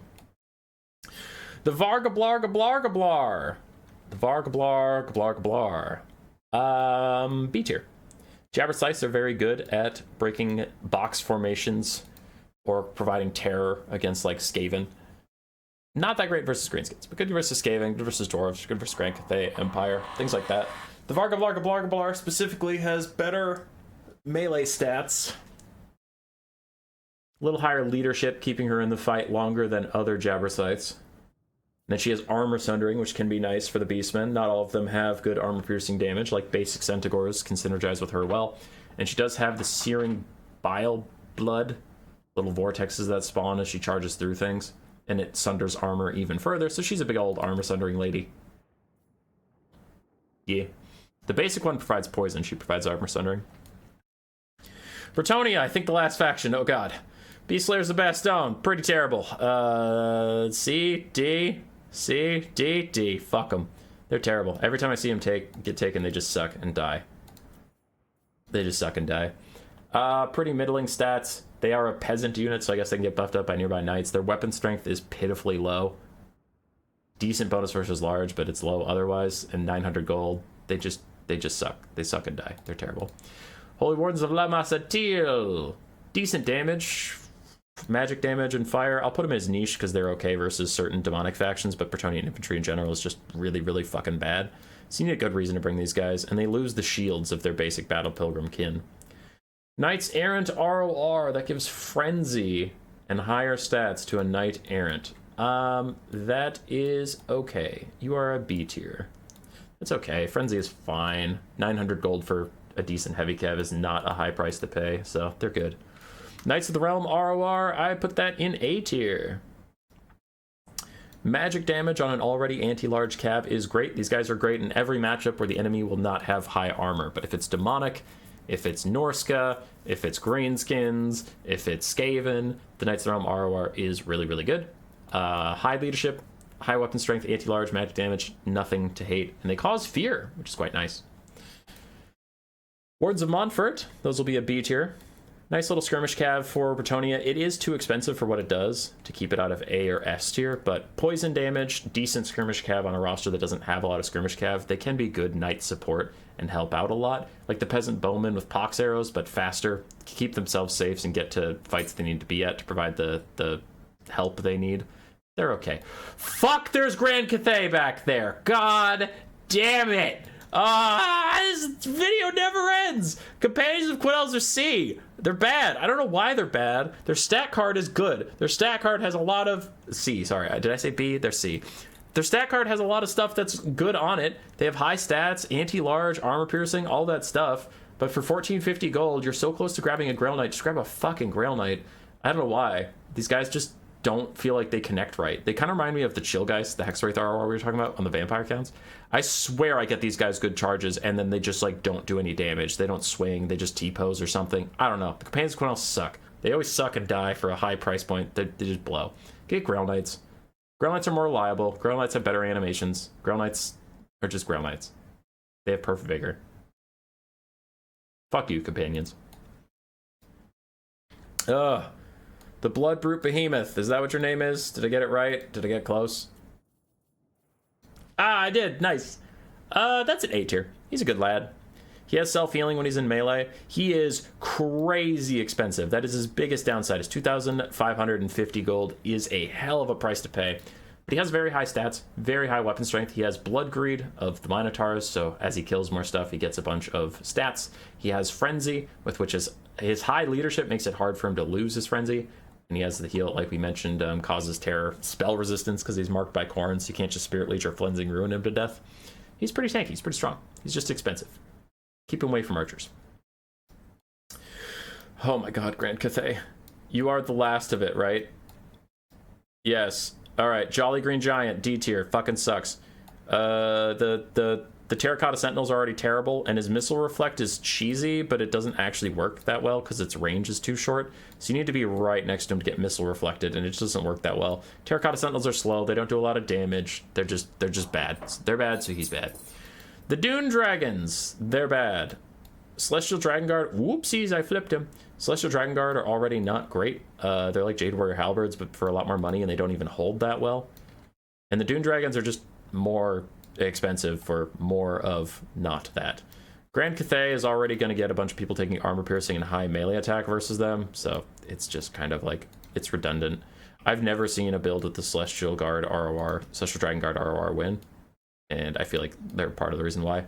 They take a lot of funds away from you when you need your funds to do other things. Bandits of the Silver Road, those are fine. Those are B tier. They don't have a ton of synergy on the roster. There's not a lot of fire damage, but they can help out Zhao Ming a little bit. Mostly they just do high damage on their own, even without the fire stuff, because they do fire damage and they imbue flammable, which is fine. But high damage, 625. They pair really nice with the Grace of Kiyin, who are coming up. Cannons do fire damage as well. Firing rockets do fire damage as well. So do the balloons. So yeah, there's some stuff for them to synergize with here, but mostly they're just good on their own merits. What is that war drum called? The Jade War Drum. I'm gonna go with C, because the basic war drum does a lot of the same shit. Let me check. So we just get Fury of the Falling Blade. It gives magic attacks and fear, and it's mutually exclusive with other war drum abilities, so you can't have the other war drum stuff on at the same time. And then there's nothing special about it. Yeah, okay. Actually, that's D tier, because there's no reason to take it over the other war drum. Since it can't use its special drum beat at the same time as the other drum beats, it just isn't worth taking. Because the one you usually want to just have going all the time is Disdain of the Dragon Emperor, ITP plus 8 melee attack for all your guys. That's way better than magic attacks and cause fear. So, yeah. It's not even niche, it just sucks. Grace of Kiyin are actually really good. I'll put them in A. They have the Mark of Kiyin, which is just copy and paste the Althar's Raiders thing, but then they themselves are like a Sister of Averlorn type unit, so high damage, good debuff. Their only real downside is their high price point, but they're good. They're very good at ROR. Like them. Long Rider ROR. What are you people called? The Skyhammer. The Righteous Lance of Sui Jin. I knew that. They have Guardian and higher stats than their Long Marauders, including our AP. That is very nice, but I put them in B tier because they're very expensive and I feel like squishy. And I also feel like they have a bit of that Game 3 jank that a lot of units have been getting updated and fixed, but I still feel like Long Marauders tend to just blob up around stuff and not deal that much damage. So I feel like their unreliability in combat and high price point keep them in B instead of A. And finally, the Emperor's Croman. B tier. After all the nerfs to Croman, 1,000 gold for a demonic unit that can crumble as soon as it takes significant damage is a lot, and they're very squishy. But if you keep them safe, they'll keep you safe. They do a lot of damage, have the good grenade drops. They're good. They're solid. Holy fuck. This was a long tier list. We got them. Every regiment of Renown in the game put in S, A, B, C, and D. I didn't rank them based on who was best in each tier, but I am done. I am done with this video. I am leaving. Good day.